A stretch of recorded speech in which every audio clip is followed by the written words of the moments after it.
Kanna. Hi hi. Hi hi. Or maybe it should be like Konban Kanna. Konban Kanna. Konban Kanna. Since it's like, I mean, this counts as evening, right? When it's 9 p.m. It counts as evening. Konban nanana. Konban nanana. No, konban kanana. Konban nanana. No, not konban nanana. Mistakes have been made. Mistakes have been made. Oh, now and Jin are doing shenanigans in the background. They're doing shenanigans in the background. We might hear some cat shenanigans. So how are you doing, everyone? How are you doing? Are you doing good? Are you doing good? Hope my day's been as sweet as I am. Today has been like a sleepy day so far. I woke up well rested. Oh, whoa, do you hear that? Chunk? Yeah, they're wrestling. No one did. There's wrestling in the background. I was like 2 hours after I woke up. I was like, nap? So I took a nap. And then I woke up like 40 minutes before the ASMR. And then like the ASMR also made me like a little bit sleepy at the end. Who's winning? I don't know. There's usually no like winners in cats wrestling. They just have fun. So I was like sleepy after that. And then I was like just chilling after the ASMR. And I made dinner, and my brain must have been sleepy while I made dinner because I ate like rice and chicken, right? I eat rice and chicken usually, and I use like a crock pot to cook the rice, which you add rice there after it's washed, of course, and then you add water. But I think I added water, and I was about to put like the water measuring cup. Like I did something else, and then I was going to put the watering measuring cup back in the drawer, like after drying it off. And I think I was like, oh, I haven't added water. So I added water again, which I didn't realize until the rice was finished. And I was like, what is this? This is like a watery mess. So, yeah, so I had chicken and like tortillas. I just substituted the rice for tortillas. It was sad. It was sadness. Yeah, I had like rice soup. I had rice soup. Yeah, I added twice the amount of water. It's the first time I've done that.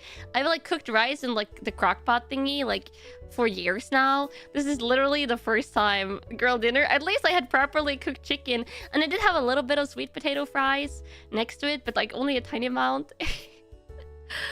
And the thing is, like, my dinner was finished cooking at like 20:41, like 8:41 p.m., like 19 minutes before stream. So I didn't have time to make more rice. So I was just like, I guess this is dinner. With tortillas, I can make chicken tacos. I literally just had like a folded tortilla. I would eat a little bit of chicken, just eat a little bit of tortilla. I was distracted thinking about camels. I was thinking about the stream, actually, I think. Yeah, so I was just distracted. Rice soup is actually a thing, though. Your family likes to make it if they're sick. I don't know. I like the rice to be like just perfectly cooked. I don't like it when it's like watery or like mushy. So I looked at it and I was like, no. Sneaky peek chewing ASMR. You've already had chewing ASMR. You've had a dinner ASMR, Camels. You've had that. Turn it into a cooking and eating stream. I could have done that. I was actually contemplating it. I was contemplating if I was going to like put on rice. But the thing is, like, when you make rice in the like the crock pot thingy, it takes a while to first like build up pressure, and then it like pressure cooks it, and then like it like finishes the program. It takes like, I want to say like 25-30 minutes, something like that, because you also gotta like cool down, like depressurize at the end. So it would have like cut into the stream time. Like the rice would have been finished like around now, and my chicken would have been cold, and my sweet potato fries would have been cold. So I was like, no. I'm just eating.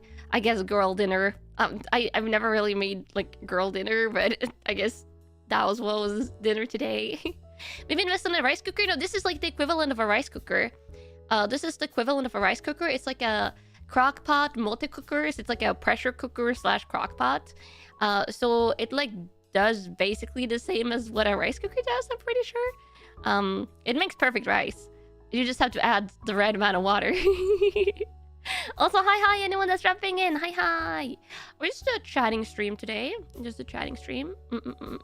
You can't cook, so you can't comment? I'm sure you can cook a little bit. Yeah, rice cooker. Yeah, rice cooker is not going to help you with the problem of putting in twice the amount of water. I'm sure if you put twice the amount of water into a rice cooker, it's still going to do the same as what I did with the pressure cooker today. So that was the only issue. Like, it makes perfect rice. You just have to put in the appropriate amount of water. Also, they don't really sell rice cookers here, or if they do, there's probably a very limited selection. Cook it twice as long? No, it's going to make like rice paste. Like, you're probably on your way to making rice glue at that point, which is a thing you can make. Because I don't know actually, how do you make rice glue? I don't know. I just know you use rice glue to do like some traditional handicrafts, Japanese handicrafts, like tsumami kansashi, which is like the hairpins geishas and maikos use. Oh, Redrogil! Wow, welcome to the Kamo Squad! Newcamo! Rice glue? Yeah, rice glue. It's used in some traditional Japanese handicrafts and stuff. Yeah. Do I measure water for rice at a cup? Not like an actual cup, Kamos. Like a measuring like little spoon thingy that measures like exact amount, like measuring spoons. You learn something new? Yeah. I know a little bit about different like Japanese like handicrafts and stuff that I'm interested in. Phantom, thank you for gifting a Kamo Squad membership. Be sure to say I love if you get the gifted. New tasty Kamo. No eating Kamos. No eating Kamos, and no teaching new Kamos that Kamos are for eating, because they're not. Look at this. No Kamos for eating. Oh wait, what happened to one of my Oh, there it is. Coins. Well, one of my toggles on my stream deck was like gone, but no, it's there. I just had to click it. The icon was just blacked out. Adley, thank you for the super coins.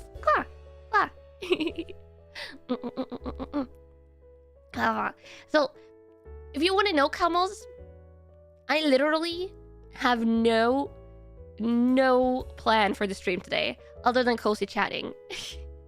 Also, other than cozy chatting, I no plan for the stream. I figured actually we might try the Q&A feature in chat, so like you can just like queue up questions there.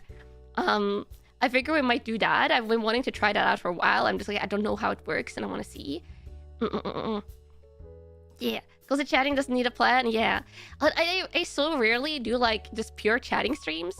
Can I pick you up since we're just chatting? Do you want to be held like this? I can hold you a little bit. This is the first thing I've ever not planned in my life. I do a lot of stuff without planning. Like every time I take a nap, I don't pre-plan it. I'm just like, sleep. How was my week? My week has been good. Why not just read Maros? I had like that Maro thread I did for questions that I didn't answer all the questions, and I'm too scared to go back to them because it's been so long. How's everyone doing? Any anime you're planning to watch this winter season? Oh, Apothecary Diaries Season 2. I'll be watching that for sure. I love Apothecary Diaries. I've been loving it since back when it wasn't an anime, like only since the manga. Got bombarded. Yeah, there was so many Maros. So many. You almost missed the stream. You're here now though. But yeah, the Maro backlog is insane. Oh god. Actually, let me see. Let me look at the winter anime list. I think there was a couple other stuff. Like my anime backlog is like huge, but let me see. Winter anime 2025. It starts really soon, right? I usually watch the current anime season like towards the end or the middle so I can binge watch. You were wondering if you missed the Maros or if it never happened? Oh, don't worry about it. Don't worry about it. New Gundam design opinion? Oh, I would love to look at the Gundam designs in questions. Anything to recommend? Okay, let me see. Okay, so this is... I'm just looking at it. Okay, so Apothecary Diaries Season 2. For sure, I'm watching that. Also, Sakamoto Days. Sakamoto Days is coming out January 11th. It's like a retired assassin who like has like a grocery store, but like, you know, the criminal life, like kind of like you know, interferes and stuff like that. It seems like really, really good from what I've heard about the manga. So Sakamoto Days, I'll probably be watching. And it's like a little bit more like of an actiony. It's like action comedies, the tags. I love action and I love comedy, so... Oh, My Happy Marriage! Oh, that's one of my favorite like romance animes from recent years. My Happy Marriage is getting a season 2. It's like a supernatural historical setting. And I love historical anime. I love historical anime. I love supernatural anime. And the romance in it is really sweet. It was also John Wick as a grocer, maybe a little bit. Let's see. I'm not going to read up all the animes here. I'm just reading up the ones that I'm like particularly interested in since I got asked. The show is so wholesome. Yeah, My Happy Marriage is so wholesome. What's my opinion on rollerblading? Oh, I can answer that afterwards. Because I used to rollerblade when I was younger. Like not like in a rollerblading rink, but we had rollerblades. Oh, this isn't. Okay, there's an anime releasing for an isekai. Not isekai. Actually, is it isekai? But it's like a reborn, like reincarnation anime. I don't think it's isekai. I think it's like a guy like reincarnates in the same fantasy anime. But there is one called S ランクモンスターのビヒモだけど猫と間違われたエルフ。Oh, no, it doesn't say that. エルフ娘のペットとして暮らしてます。God, the title is a mouthful. The title is a mouthful. That's the Japanese title. And as you can see, it's like more like it's like a light novel style title. They go like really long. Basically, it's an anime where the guy gets isekai'd as like a little kitty cat. That's like a behemoth monster, so it's like an overpowered kitty cat. And he becomes the pet of an elf girl who is very gifted with personalities. Very gifted with personalities. So he's often carried around. It has an ecchi tag. I don't know how it's going to be animated, but I actually quite like the manga. I quite like the manga. Explain more, please. No, it's actually quite good at like adventure manga, I thought, but I don't know how it will be when it's animated. But it's so silly. It's so silly. It's like one of those like silly, very cliche like isekai fantasy style animes, with like the reincarnation plot and stuff like that. So that one is apparently, I think actually the first episode might have dropped already. Maybe I'll check out the first episode just to see. You legit did think the handful of chapters you read was good? Yeah, for like the cliche setting, I quite like it, and I do like the cliches isekai sometimes. How much campfire cooking in another world with my observed skill? What is that? Campfire cooking. Oh, Tondamo. Oh, I know this by the Japanese title. I was like, I don't know this English title. Tondamo skill de isekai horo meshi. Yeah, I love that. I love that one. Sui-chan. Sui-chan is the best character. Sui-chan the slime. So cute. So cute. I love Sui-chan. That's another one who I read the manga. Yeah. The titles of these fantasy isekai ones are very long, very wild. Hi, clap. Hi. We're jumping in. Let me see. Anyone else? Oh, there's an office romance one that's comedy romance. この会社に好きな人がいます. It's like at this company there's a guy I like, or like the person I like. I don't know. I might give that an episode. I like comedy. I like comedy. Oh, the Unnamed Memory season 2. Which I feel like I have to watch since I watched season 1, and they in the final episode of Unnamed Memory season 1, they just like whoa, they really They really changed stuff. I don't want to spoil anything for anyone that wants to watch it, but wow, that was a cliffhanger of all time. That was one of the biggest cliffhangers I've ever seen in an anime, and it just changed so much stuff.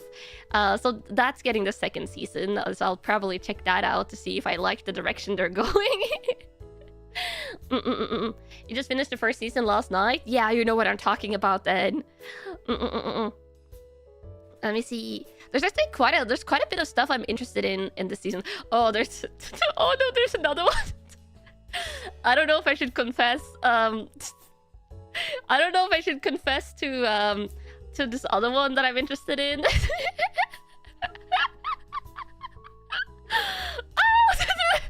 Oh, this was a dangerous direction to go in. I forgot that this was on here. New sassy anime, I don't know what you're talking about. Do it. Oh no. Okay, so this manga I read like way back. Like I probably was like too young to read it when I read it. I don't know if I've even read it to completion, but it gives me kind of like Hellsing vibes. From what I remember, it's been a long time since I read it. I'm kind of surprised that I'm looking at my anime list right now. I'm kind of surprised it doesn't have the ecchi tag on it anymore. I think it did when it like first was added here. Because if the Behemoth reincarnation one has an ecchi tag, then this one probably should.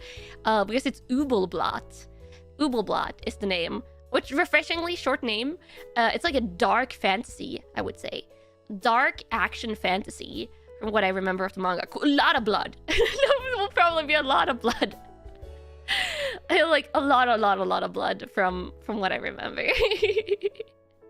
And then also maybe a little bit ecchi. I don't know. If you don't the title is like this, Ubelblatt. Yeah, it's an old one. It's like an old one. So I was so surprised when I saw it. I was like, wait, this is getting an anime now? It's been like forever ago. Like I feel like it's over 10 years ago that I read this. Yeah, you only know the name though? Yeah. It started in 2004. It's like a 20-year-old manga.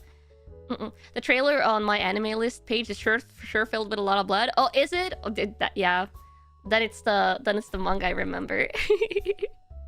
So that one is getting an anime, and I love like dark fantasy, like dark supernatural, like Hellsing vibe stuff. I feel like we get so little Hellsing vibe stuff anime, so I'm probably checking this one out.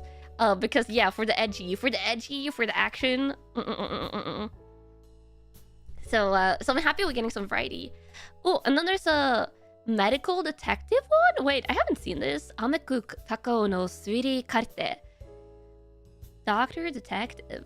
I mean, it's mystery. I always give every mystery thing like basically 1 or 2 episodes just to give them a shot because I love mystery. Mystery is one of my favorite genres. Dorohedoro got an anime like 10 plus years after the manga. Yeah, I like it when they bring back like older mangas for animes. Oh yeah, Parasite the Maxim took like a decade to get an anime. There's a reason for that though. I don't know, it could be the same for Ubelblatt. I'm pretty sure the reason why Parasite, which by the way is one of my favorite animes and mangas of all time. I love Parasite. That one as well is like a dark supernatural or dark horror, I would say. Parasite's rights to the anime was held for 10 years by a company, I think. I don't know who had the rights for it, but I'm pretty sure someone bought the rights for and had them for 10 years without doing anything. And like when their rights expired, I think that's when it got made. Unless I'm misremembering. But I actually, because I read the Parasite manga like back in the day, and I was like, this needs an anime. Like I want to see like an anime or something from this. So I went and read about it, and I was like, oh, someone is holding the rights and they're not doing anything. But I think eventually like whoever had them like just didn't do anything, and then it got released, and then yeah, someone made an anime. I don't know. It works in mysterious ways. Let me see. Okay, the other stuff here. There's so many. This is a good anime season for me.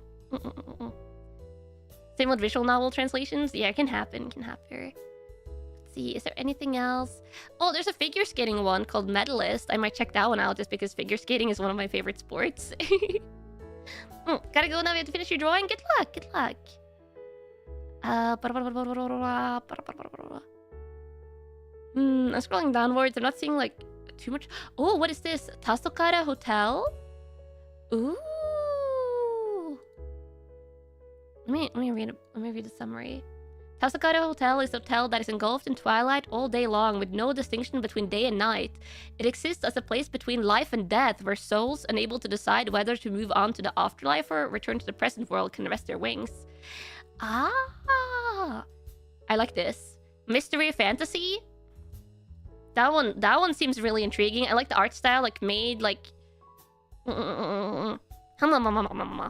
Probably will give that a couple of episodes. Going to head to eat now. Yasumi 99. Hope you get some good sleep. Oh, reminds you of the Ghost Stories English dub. They wouldn't give them the rights to the audio, so it got effectively the first abridged anime. Ah, I see. New here? Wait, how can you be new here if you've been here for 7 months? Mwah, welcome back to the Kamo Squad. Hi, I'm new here. Today I have an important announcement. Cute girl with glasses are always cuter than cute girls without them. Prime example, Kanna. I'm happy you like the glasses. Clap. Clap. Tasokara Hotel is apparently based on a mobile game, but it does sound interesting. Ah, let's hope it's good then. Let's hope it's good. I like the concept. But yeah, welcome back to the Kamo Squad new hair. That's been new hair for 7 months.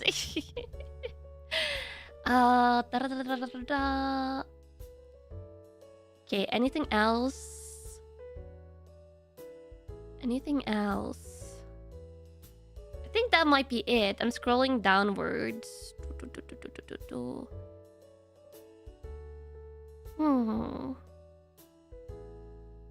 I think that was... Oh, yeah, there's continuing anime. Like, One Piece is continuing. I'll catch up to the One Piece anime eventually. Meatante Conan, Detective Conan, I am pretty much caught up. There might be like 2-3 episodes I haven't watched, but otherwise I'm all caught up on Detective Conan. It's one of my favorite animes of all time, so I'm going to continue watching that. Let me see, is there any of the continuing animes that I haven't watched yet? I'm just looking. I'm just zooming through these. No,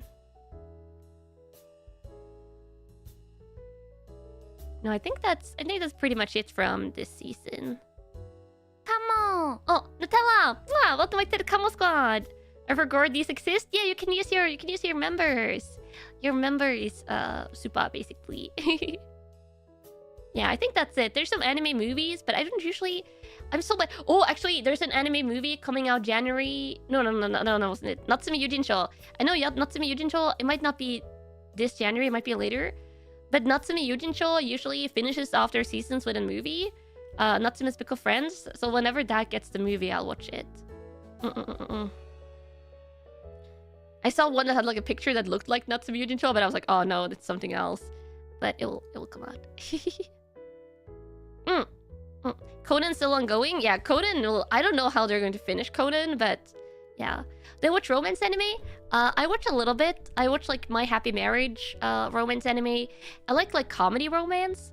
But the thing is, okay, so I like the romance animes where the where there's one like definite couple. Either there's like Komi-san. Komi-san, I really like. I watch Komi-san. But like it's pretty obvious who the couple will be. I don't like it when there's like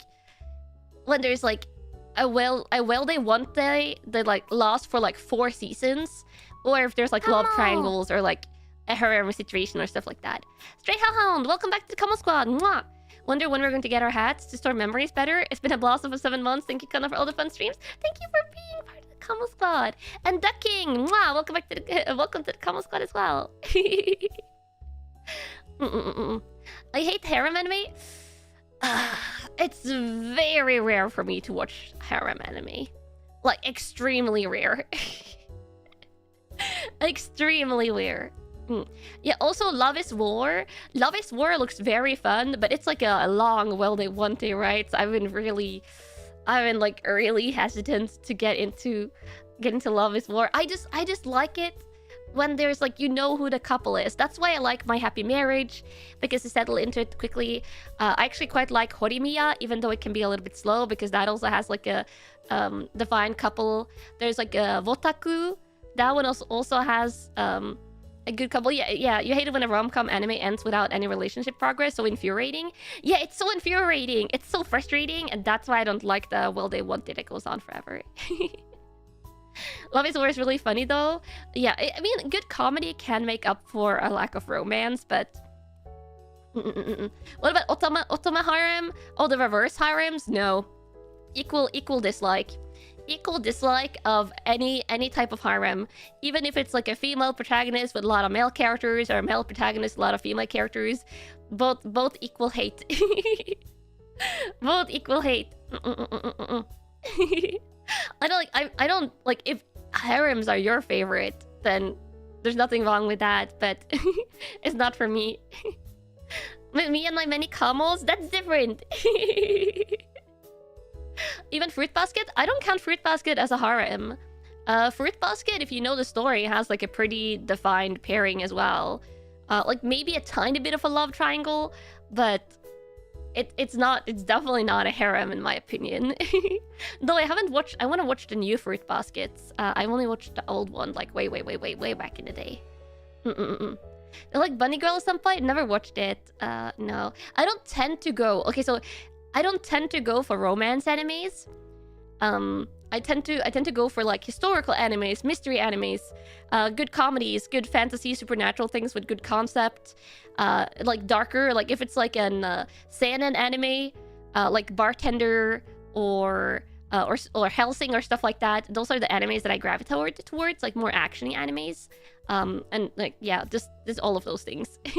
Also, hi for dropping in. Hi. So I don't tend to watch romance.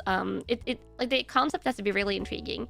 I think the only animes with slow burn romances that I do like is things like Apothecary Diaries, which is kind of setting up like a slow burn romance, and it might be like a well they want they, but romance takes like, you know, it's not the primary focus.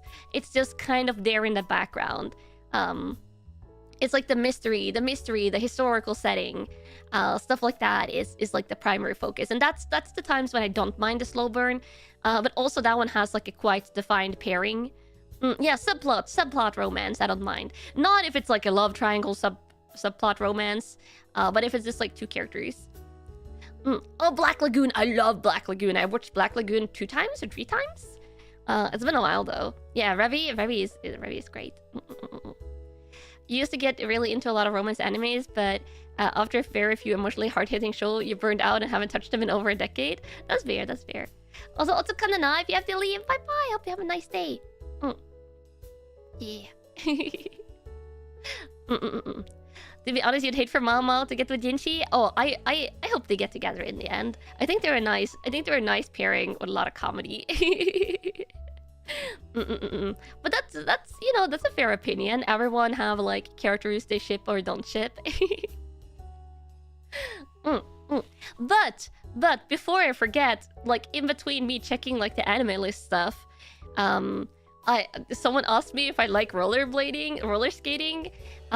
I don't know, is the comment who asked? I don't even remember who asked me, but I remember that, and I was like, I will answer afterwards. So we'll chat about that briefly, so I don't forget, because I said I would answer. So if I don't, I'm going to feel bad if I remember it later. Yeah, so like circle back to rollerblading, which actually, or like roller skating. Is it rollerblading or roller skating? I think roller skating is like when you have the rollerblades that are like 4 wheels, like 2 side by side. And then rollerblading is like when you have the 4 wheels in a row. Because when I was like elementary school age, me and my older sister, we did have rollerblades, like the ones that have 4 wheels in a row. So it was rollerblading that I did when I was younger. I really enjoyed it. But only with like all the protection, okay? All the protection.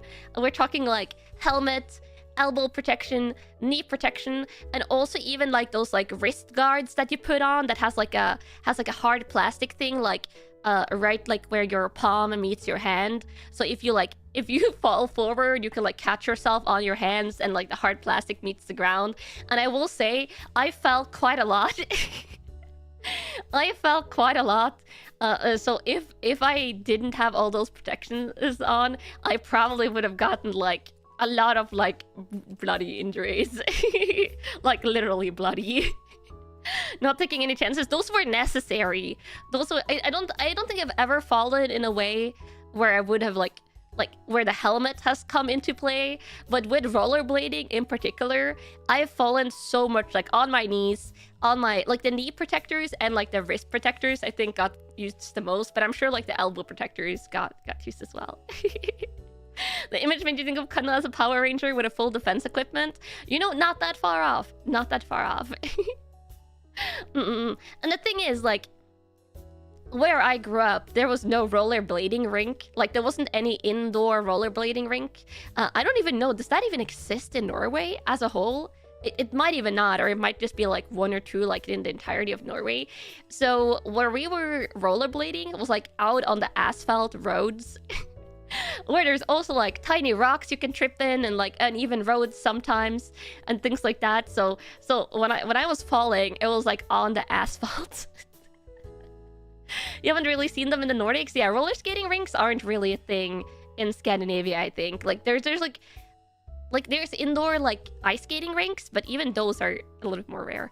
But yeah, when you think about that, you have to take that in consideration when I say that all the protection was very necessary, because every time I was falling, it was like on asphalt. So I remember, like, I obviously don't have them anymore because it was for elementary school Kanna, so they wouldn't fit me. It was for my small duck body when I was younger. But I remember like the knee protectors, everything was like scraped up, like after like a couple of years of use. Not even roller disco? No. Oh, I didn't fall on my shin. No. You're too scared to skate? I would say like roller skating and rollerblading doesn't take like too much balance. I quite enjoyed it, but I've tried like skateboard. Oh, my pitiful attempt to skateboard. My pitiful attempt at skateboard. I have like stood on a skateboard like very shakily and been like, the balance, and then gone off. That is my skateboard experience. Funnily enough, that is also my experience with snowboarding. Once I stood on it was like a very slow hill, a very short hill.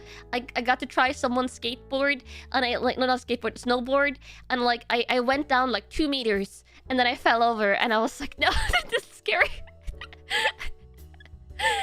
No. Yeah, no snowboarding, no skateboarding. Equally bad at them. Yeah, no boarding. You don't have to skateboard, but never got into doing any cool tricks. I will say though, older sister Yanagi actually can skateboard. Older sister Yanagi can skateboard, but I cannot. I think older sister Yanagi, I think she likes slalom skiing more than snowboarding, but I'm sure she's tried snowboarding. I would play the SSX games. I love the SSX games, but not actual snowboarding. So for the winter sports that I've done, I can cross-country ski.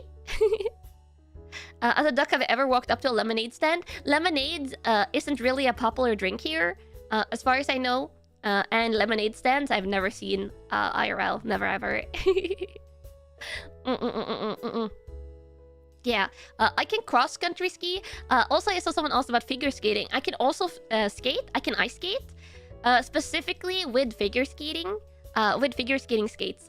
I cannot ice skate with hockey skates because I'm used to the figure skating skates that has the little brake thing on the front. Like it has like some like sharp thingies on the front. But as I said, there wasn't any ice rinks where I grew up, so the only time I could ice skate. Are they so different? They're very different. When you're used to like the brake thingy on the front, they're severely different. So the only time I've tried like hockey skates, I kept them like stumbling because it doesn't have like the little spur thingies. So the only time I could ice skate growing up was during winter, because what they do. Okay, so what they do here, during winter, sometimes they will like add water to football fields and make like temporary ice rinks that last for the winter season. So that was where I would ice skate when I was younger. Figure skates for balance, hockey skates for speed. There's like speed skating skates, but I think the only people that use speed skating skates are the people that do like the speed skating winter sports. In hockey, the opposing players are your brakes. Oh, that sounds bad. But yeah, I can ice skate with figure skates. I can do a little bit of like turns and stuff, but I can't do any like proper figure skating jumps because I've never learned. But yeah, that's the benefit of living in cold places, is that you can make like seasonal ice rinks. Yeah. You have some ice rinks recently built in the region, but you don't know what they're used for actually. Interesting. Yeah. You can sort of ice skate, you can accelerate and turn, you just can't brake. I mean, if you are at like a temporary ice rink, usually there would be like snow surrounding it. Like big what do you call them? Like mounds of snow like surrounding it. So you could just like crash into one of the snow mounds. You could just crash into one of the snow mounds to break, or like walls if you're at an ice rink. Just maybe try not go too quickly into it, or you might get hurt. You're in a little bit of pain, so you won't be able to stay long for today's stream. I hope you feel better soon. Yeah. But yeah, I quite love figure skating. There was two sports that I desperately wanted to do growing up that I couldn't do because they didn't have them as options for kids where I grew up. I really wanted to try figure skating. I really wanted to do figure skating, but there's very few places in Norway where they have that, and it's places that have ice rinks. And the second one that I really wanted to try was rhythmic gymnastics, of which they only had artistic gymnastics where I grew up. So rhythmic and artistic gymnastics are quite different, so I didn't want to do that. Instead, I did ballet for a lot of years, ballet dancing. But I really wanted to do rhythmic gymnastics and also figure skating. I actually do have a rhythmic gymnastics ribbon. I bought it for myself as a treat like 4 or 5 years ago as an adult. Like a proper, if you've seen like the ribbons that they use in rhythmic gymnastics, like the professional ones, are so pretty. So I have one. They're very different from like the cheap ones you can buy. So I just got it for fun. Is it like dancing to a rhythm? You never heard of rhythmic gymnastics before? Well, rhythmic gymnastics is amazing. It's like a lot of the skills from artistic gymnastics kind of mixed with dance. Yeah. Gymnastics ribbon doubles as a cat toy. I haven't used it like indoors since I got my cats because they would probably demolish it. I'm not going to lie. Yeah, you see it all the time during the Olympic years. Yeah, I love watching. The thing is, like, with rhythmic gymnastics and figure skating, I don't actively watch competitions throughout the year because, one, VTubing, I spend a lot of time on that, so I mostly watch like VTuber stuff and like sometimes anime. But occasionally, I like watching World Championships or the Olympic Games for sports that I like. And rhythmic gymnastics and figure skating are two of my favorite sports to watch. Though I actually really also like watching artistic gymnastics. Even though I didn't want to do that myself personally, I think it's a really fun sport to watch. Like it's so many different what do you call them, sections and like apparatuses that they use, and it takes so much skill. Yeah. So much Kanna lore today. Yeah. the Kanna lore. Was there some songs that my folks listened to when I was growing up that I can sing it by heart now?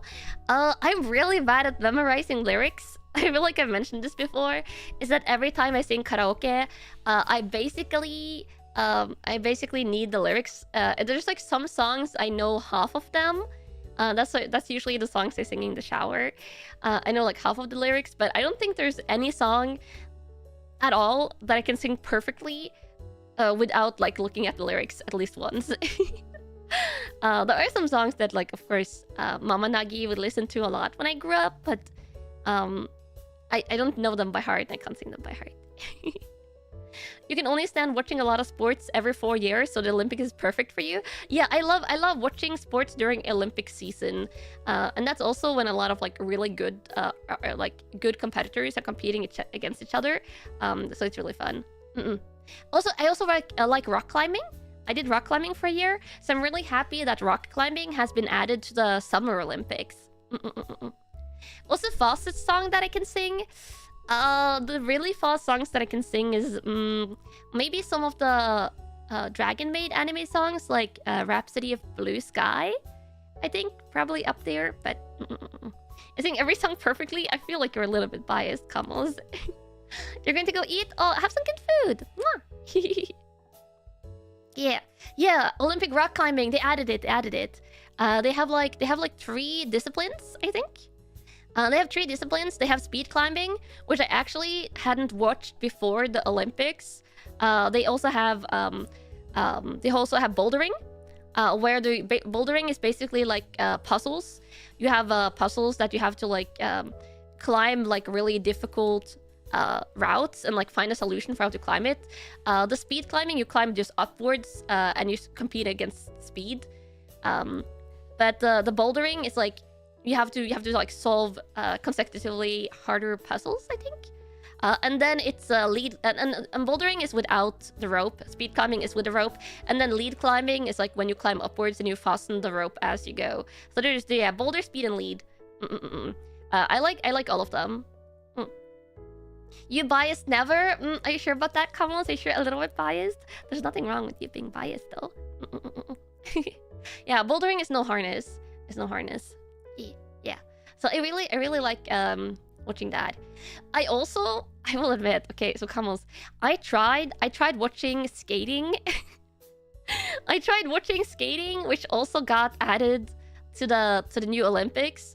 I don't know. There's a couple of skating disciplines to compete in. I don't know if it was the one I was watching, but I found it a little bit boring. It's pretty boring. Yeah, I was like, I was watching it. I was like, why am I not entertained?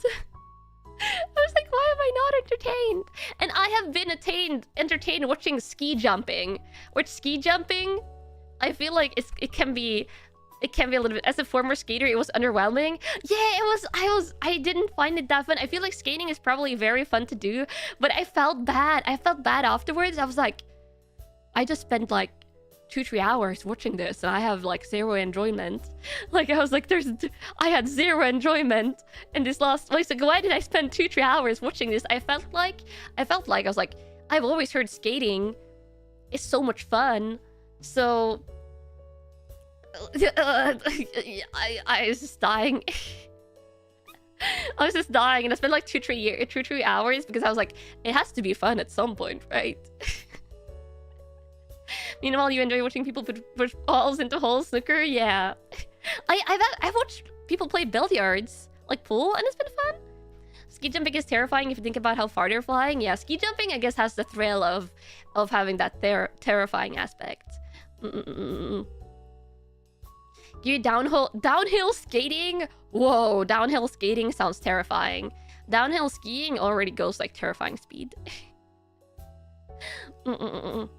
That's all sports for you? You'd rather play them yourself than watching it on TV? Yeah, I totally get that. Sports, I watch like actively like once or twice a year. Once or twice a year, I like actively watch sports for like a week. Sometimes it can be like 2 years between when I actively watch sports. But when I do, I usually enjoy it. And it's often winter sports. Most sports that I watch, I feel like, are winter sports. And if it's non-winter sports, then usually it will be artistic or rhythmic gymnastics. Or climbing now. Climbing as well. Yeah. You mostly watch F1, but it's technical sport. Oh, racing. Yeah, racing. Yeah. They're like watching golf. Okay, this is going to sound so silly. I when I think of golf, that I like playing is mini golf. And I don't really watch golf. Golf is not one of the sports I watch, but if I was going to play golf, I would play mini golf. And I really remember enjoying mini golf a lot the times I played them. You like playing badminton without keeping score? Badminton is one of the most recent sports I played. I played it in university, like in a badminton club for a year. It's a good take. Yeah, mini golf is so much fun. Yeah, mini golf. I kind of wanna do it again. No, there's no mini golf place where I live. I live in such a boring place. Kamos. This is why I'm not an outside duck. I'm an inside duck. It's because all the fun stuff is inside. Outside is just like boring. Ugh. I mean, there's like pretty nature and stuff outside. So if you like hiking, if you really like hiking and things like that, you probably would have a field day. In like the entirety of Norway, basically, including where I live. Like if you like hiking or like fishing or I don't know, like all the outdoorsy sports, you're going to have a lot of fun. But there's no mini golf. There's no mini golf. Can you play mini golf indoors though? Like if there was like a mini golf field outdoors, it would be fun. The closest mini golf course is like 40 minutes away. I feel like for me, the closest mini golf course is probably like 10 plus hours away. They started to build a number of indoor mini golf places in your area. That's so cool. Mountain biking? Yeah, I'm sure there's like mountain biking stuff here. Yeah. Water. Oh, I can go outside, Camels. I can go outside. There's no like restrictions on me going outside.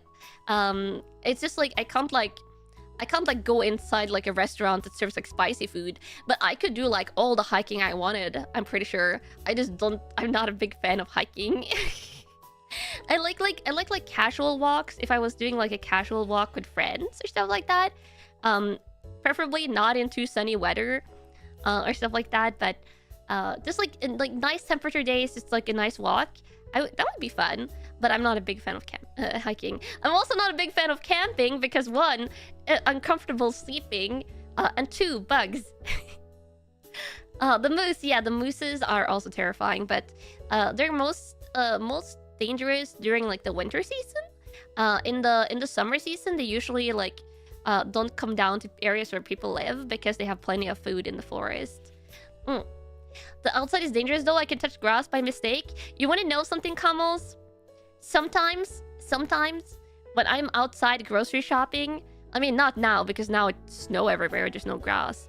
But outside, like during the summer or during the fall, sometimes I will touch the grass on purpose and think of Camels.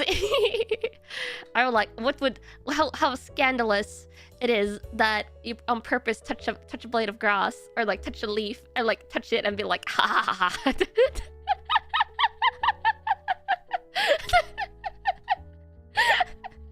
I've done that several times.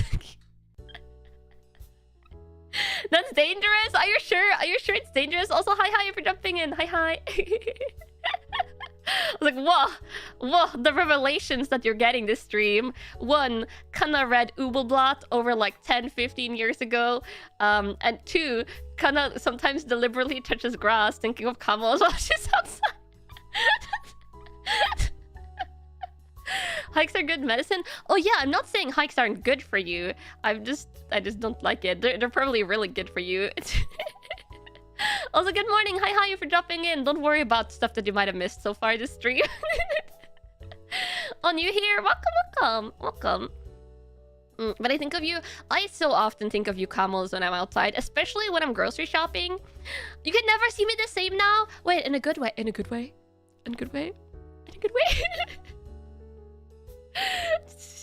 Now you need to touch grass thinking of me? Maybe. Though, if you're in the northern hemisphere, it might not be grass outside right now if it's only snow. Well, good morning if it's nice, because it's good morning for some of you. And if you say good morning when you're dropping into stream, then of course I'm going to say good morning back. Even though for me, it's almost 10 p.m. Yeah. You thought you knew me? No, Kaos! No, you know me. You have to wait to spring. Yeah, you have to wait to spring. Also, hi for dropping in. Hi. Adam, welcome back to the Kama Squad. Mwah! We're learning so much about Kanna today. Laughing emoji. Laughing emoji. Sometimes you also think about Kamos when you're thinking about lunch. No. No. No. No. Don't do that. Don't think about Kamos and lunch together. Look at you. Look how cute and chunky you are. Not for eating. Not for eating. You can't touch grass. You're allergic. If you're allergic to grass, you don't have to touch it. It's fine. It's fine. It's good night on the other side of the world. Sorry for can't saying good morning. Don't worry, don't worry. Good evening then for you. For me, it's good evening. If you're new here and you don't know, I am Norwegian. Yes, I am a Norwegian duck. So I live in Norway, which is in Northern Europe. How do you get fresh fruits and veggies? I mean, if it's snowy, they ship them. They ship them. And there are also people that have indoor greenhouses, like for like commercial like growing of vegetables and stuff. So they still sell like some vegetables and things that are like locally grown, I think, but also they like import veggies and fruits and stuff. Yeah. If you can't eat camels, can you eat my tail? You can't eat my tail. No. Also, my tail is like mostly feathers. Have I tried okra? I have never tried okra. I don't even think you can buy them in grocery stores here. I think the only places you possibly could get okra is probably some Asian cuisine restaurants. But I've never seen it. I've never seen it on a menu. Yeah. A lot of people still do traditional preservation of fruit. Oh, yeah. People do that. Some people do that. Yeah. It's currently morning in the Pacific Ocean, so not morning for a whole lot of people. New Zealand. Yeah, it's like New Zealand. I guess super early morning, like New Zealand, like parts of Australia, Japan, and stuff like that. It might be like... I think it's like maybe a little bit too early for Japan, but eventually it'll become morning. You can probably buy okra at any Asian groceries if you have any near you in Norway. There's bad news, Kamos. There is not Asian grocery stores in every city or every town. Oh, Norway is a cold and desolate place at times when it comes to variety. And this is okay. So I had a revelation when I was for an exchange semester in university in Denmark. I had a revelation, and that was the first time in Denmark when I walked into just like a regular grocery store, just like your average grocery store. I walked in, I took pictures of like 30-40 pictures of the shelves and like sent it in my family group chat to Mama Nagi and my older sisters, and I was like, look at this! I was like, look at all this selection of different foods. I was like, they have their Asian selection in the regular grocery store. I was like, what is this? I was like, oh, what is this? This is Denmark. It's not like I'm in like the US or like a huge country, like an Asian country or something like that. I was just in like a Danish grocery store. And I was like, what? I feel betrayed. And then I come back to Norway, and it's like, yeah, we have a limited selection. We have a limited selection. As any Scandinavian, going to a grocery store in France is a generous tourist attraction. I can see that.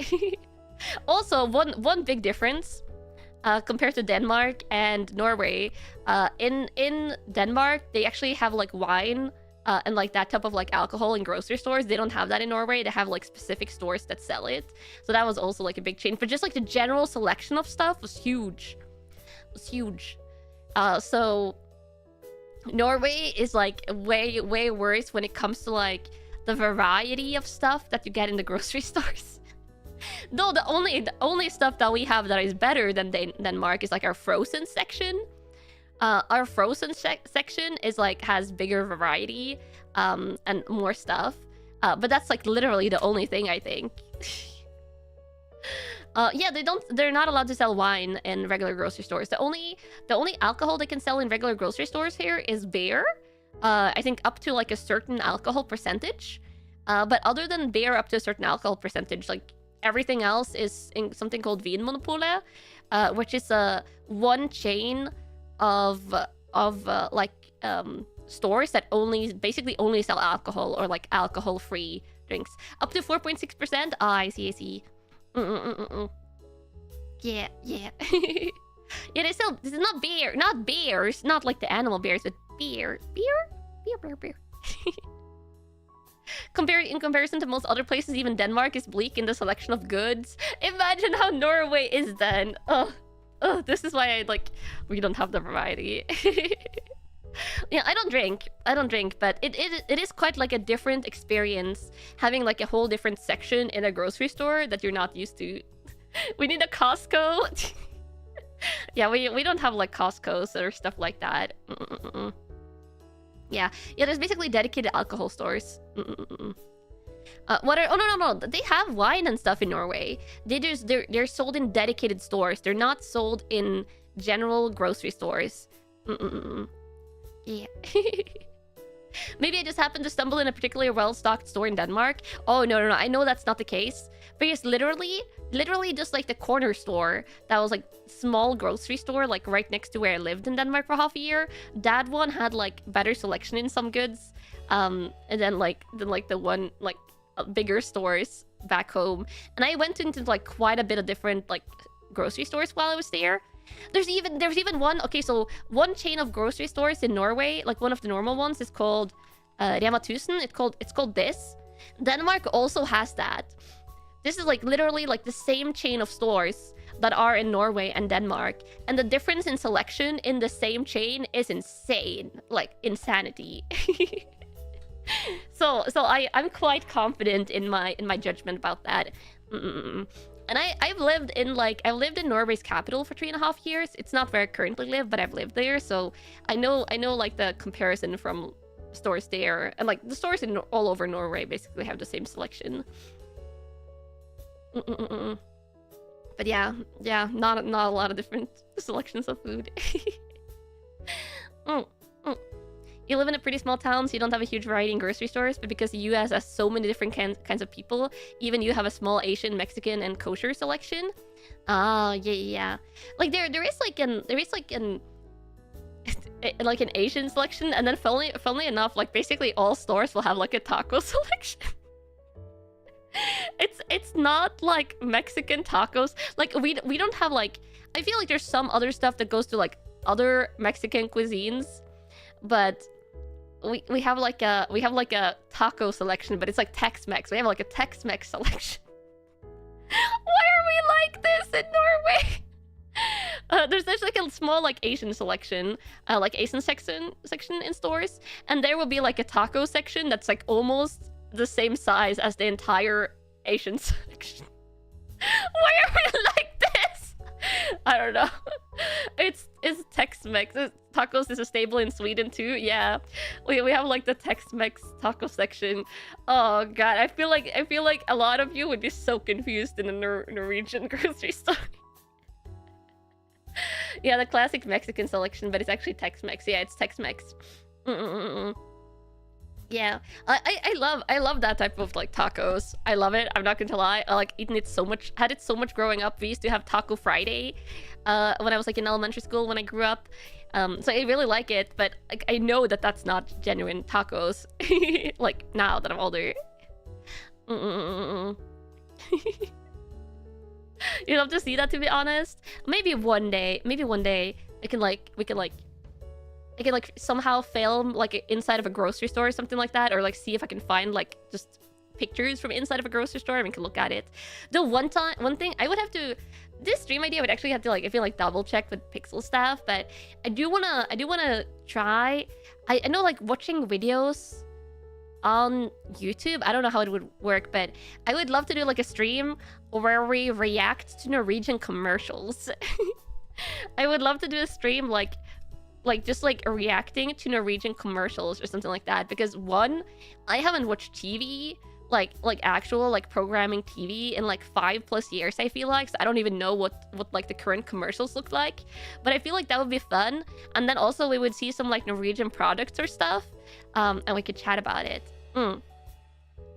Commercial reaction stream, yeah. But I would have to see, because React content on YouTube, like because of like copyright, YouTube is like pretty strict on copyright and stuff. I don't know, it might have to be an archived stream. We always end up talking about food. This is on you, Kamals. This is on you. Mm, mm. Oh, I'm not switching to Twitch. Come on, I'm not switching to Twitch. Actually, let me do this. So also, so we can talk about things that aren't food. Okay, I'm going to try this Q&A thing.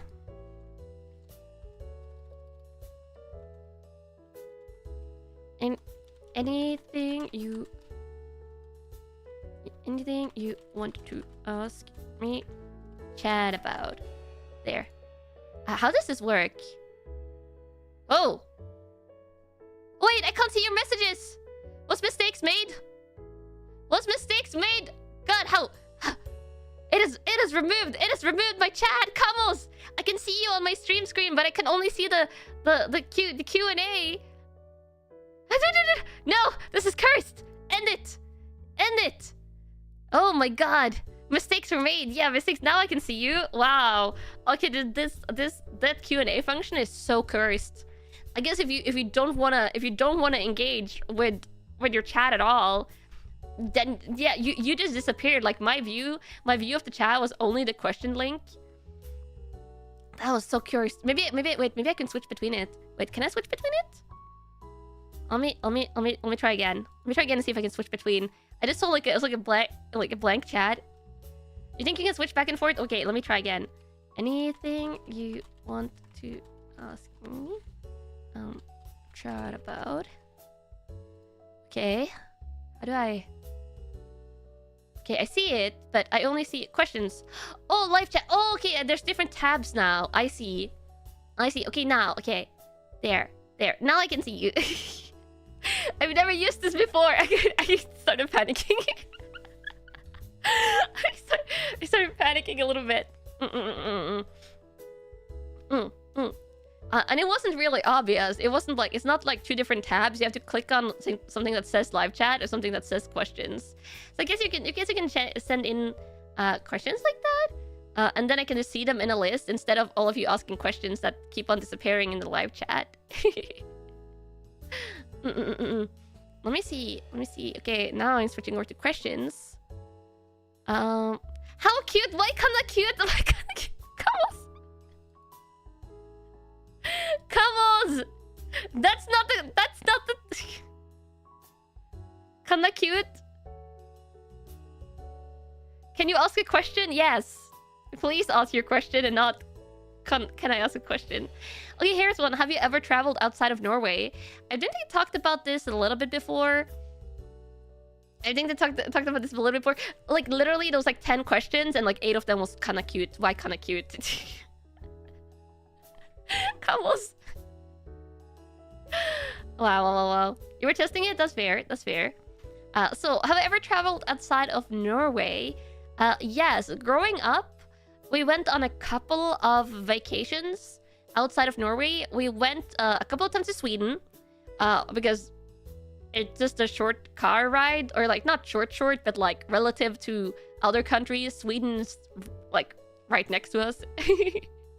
Sweden and Norway are like two long countries that like share really long borders, and no matter where you are in Norway, you can like usually get to Sweden pretty easily, unless you're like on the west of Norway. I think that's the furthest away. So we went to Sweden quite a bit growing up, sometimes just for shopping, sometimes for like going on like camping spots, like camping, like you can like rent a cabin type thing. We would do that a couple of times on some summers. I've been to Denmark, West Coast again, never been to Sweden. Yeah, West Coast, Norwegians. That's the furthest you are from Sweden, so that's a little bit harder. But a lot of the country, yeah, most of the country is closer to Sweden than Oslo. Yeah. And the reason a lot of people would go to Sweden for shopping is because I don't know how it is currently, but when I grew up at least, if you had like 100 krones in the Norwegian currency, that would like be more in the Swedish currency. So I don't know if it's currently like this, but like 15 plus years ago, the Norwegian currency was a little bit stronger than the Swedish one. So you could get like cheaper meats and like bacon and like cheese and stuff like that. It's still much cheaper. Oh, it's still much cheaper. Okay. Yeah, so you can get like cheaper stuff. So like even though you would have the like expenses of the gas and stuff like that, you would go and like buy like a meat like within whatever the quota was. just like buy meat and like stock up on stuff like for the freezer, and then go back, and you would save like money long term. Yeah. So we would go to Sweden.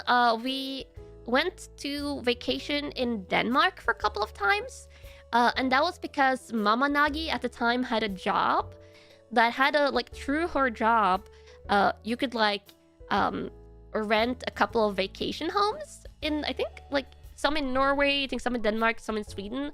So we would go to one in Denmark a couple of summers. So I've been there, and I've been in Legoland once, but I was really young, so I don't remember much. Yeah. The main reasons is cheaper taxes on food. Yeah, cheaper taxes on food. That makes sense in Sweden. But yeah, so I've been in Denmark a couple of times, been in Legoland, but I was so young. I was so young. Legoland mentioned, yes, Legoland. Jealous of Legoland proximity. When I was so young, though, I don't remember much. I remember being terrified of roller coasters and not wanting to go on any. Then the other countries that I've been to, only two that like we went to on vacation. One was Cyprus, when I was around, it was like mid-elementary school. We went to Cyprus, which I do remember quite a bit. Like we went to a giant, like a big like water park, and it was really nice. It's really nice. I did get very sunburned a couple of times, even though I used sunscreen because I'm very pale skinned. Very pale skinned.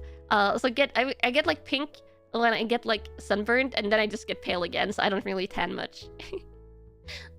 Why would a voluntary visit Denmark? Only good for Legos? No, Denmark is a lot of fun. I like Denmark. I really liked my half-year exchange in Copenhagen University. So Cyprus, we spent I think a couple of weeks there, and then really early elementary school. It might have been like first year elementary school. We went I think a week in Egypt. That's like over 20 years ago. It's like 24 years ago probably. So I remember almost nothing. I remember almost nothing, but yeah. Those are the main countries I've been to. I've never been to the American continent. I've never ever been to the American continent. I want to go to the US or Canada someday. Let me see. And I've never been to like I really want to go to Japan. I really want to go to Japan in the future, which is probably unsurprising considering VTubers and love anime and manga and stuff like that. And I love a lot of Japanese traditional handicrafts. And oh my god, there's so many reasons why I want to go to Japan. Go to Mexico? I don't think I would survive, okay? I can't go somewhere that's really hot. I am so weak. I am so weak to the heat, Kamos. I am so weak to the heat. Being warm, southern US is warm even in winter. Yeah, that's why I said like US, Canada, because I was like northern US maybe. Or like Canada, but not during summer. I know, Kamos. I have cold resistance. I have like negative heat resistance. If it gets over 25 degrees, I start melting. As a Canadian, don't bother. There's not much here. What are you saying? Don't go to Canada. Canada looks fun though. Go to Alaska. It should be fine. Isn't Alaska too cold though? Technically, half of Iceland is on the North American plate, so I can go there. Should I go to Iceland instead? Iceland has volcanoes, so volcanoes scary. Japan gets warm and humid. If I'm traveling to Japan, Kamos, I'm planning, if I ever go there, to go in the space between late October to February. The winter-fall season. The winter-fall season. That's when I would go to Japan. You can't pay me to go to Japan during July, August. I might die. I'm not lying, Kamos. The last time Norway does get really hot during the summer, and by really hot I mean like 30 degrees plus.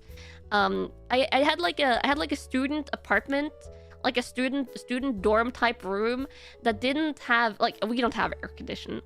We don't have air condition here. And that also means during the summer, like you just die if it gets really hot. So it's really bad. So I had an apartment. It probably got like 32, 33 degrees Celsius like for a week straight. And I had to take cold showers every day at like 7 p.m. Because literally, I think I was on the verge of overheating. Like, I was on the verge of probably having to go to the emergency room for overheating. The houses are made with bricks, extra hot. Yeah, things get super hot. 30 degrees Celsius is the normal temperature in your country. Oh, it's so hot. Yeah, 91 degrees Fahrenheit. Yeah. So I no heat resistance. No heat resistance. If I'm traveling to any hot country, Japan for example, during winter, during late fall or winter, it's 42 degrees Celsius in Spain. Oh god, that's so hot. That's so hot. Yeah, and I think it's also I used to be better with the heat, but after I got my chronic allergies, I think I read this as a side effect of one of my allergy medications, and I actually do think it's accurate. That it gives me worse heat regulation. That's like one of the side effects I think I've noticed. Is that because of my chronic allergy thingy, or is that because of my allergy meds? I don't know. But I feel like after I got that in like my mid-20s, I'm worse at regulating heat, which also makes me worse at standing heat. So, like withstanding heat. So my heat resistance did like take some extra minus points from that. Thank you for the head pets, Camels. But yeah, I like it cold. Maybe you should look up your allergy meds. You're in the same way, eternally cold. You could look up. There's all for allergy meds. There are often like a lot of different ones you could try. But if the ones you're currently on works well for you, you should stick with it. But it's nice knowing like the limitations of your body. You're very comfy right now in your -2 degrees Celsius weather. Yeah, it's minus degrees currently for me. Minus Celsius degrees. Yeah. It's literally 7 degrees Celsius where you are right now in Scotland in winter. Oh, that's pretty mild weather. Honestly, if it's over 10 degrees Celsius, then like it becomes like, if it's not windy, if it's super windy, that's different. But if it's over 10 degrees Celsius weather, you don't really need a jacket outside, or it like starts becoming that type of weather where you can like stay outside like without a jacket for a little while. Yeah. That plus being Nordic is a double heat debuff. Yeah. Do you have a good heating system? Yes, that's the one thing I do have. Like my apartment that I rent has like underfloor heating in almost every room, so it keeps like a pretty even temperature and stuff. But the no air condition. So I'll be suffering come summer, though this apartment is better than my last one. Let me see if there's any other questions though. I haven't. Oh god. Oh, so many questions now. Oh no.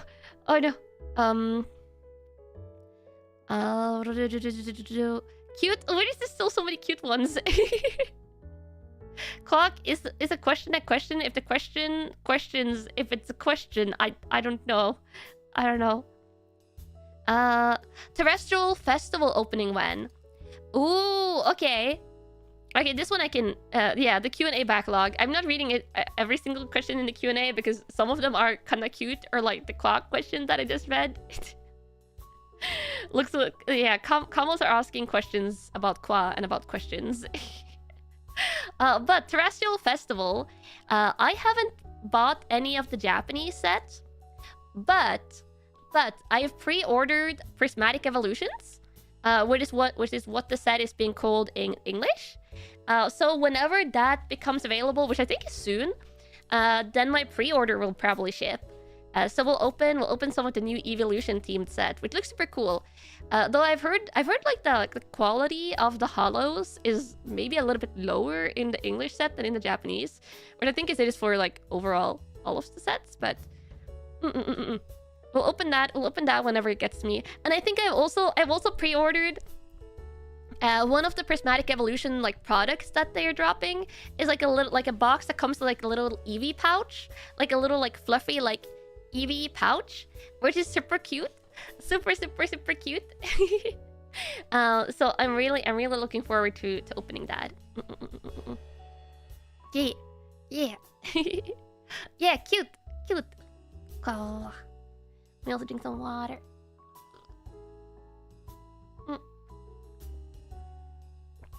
Eevee swag, yeah, Eevee swag, I guess. Okay, let me look at the questions again. Switching over. How young am I? I am 30. 30 years young.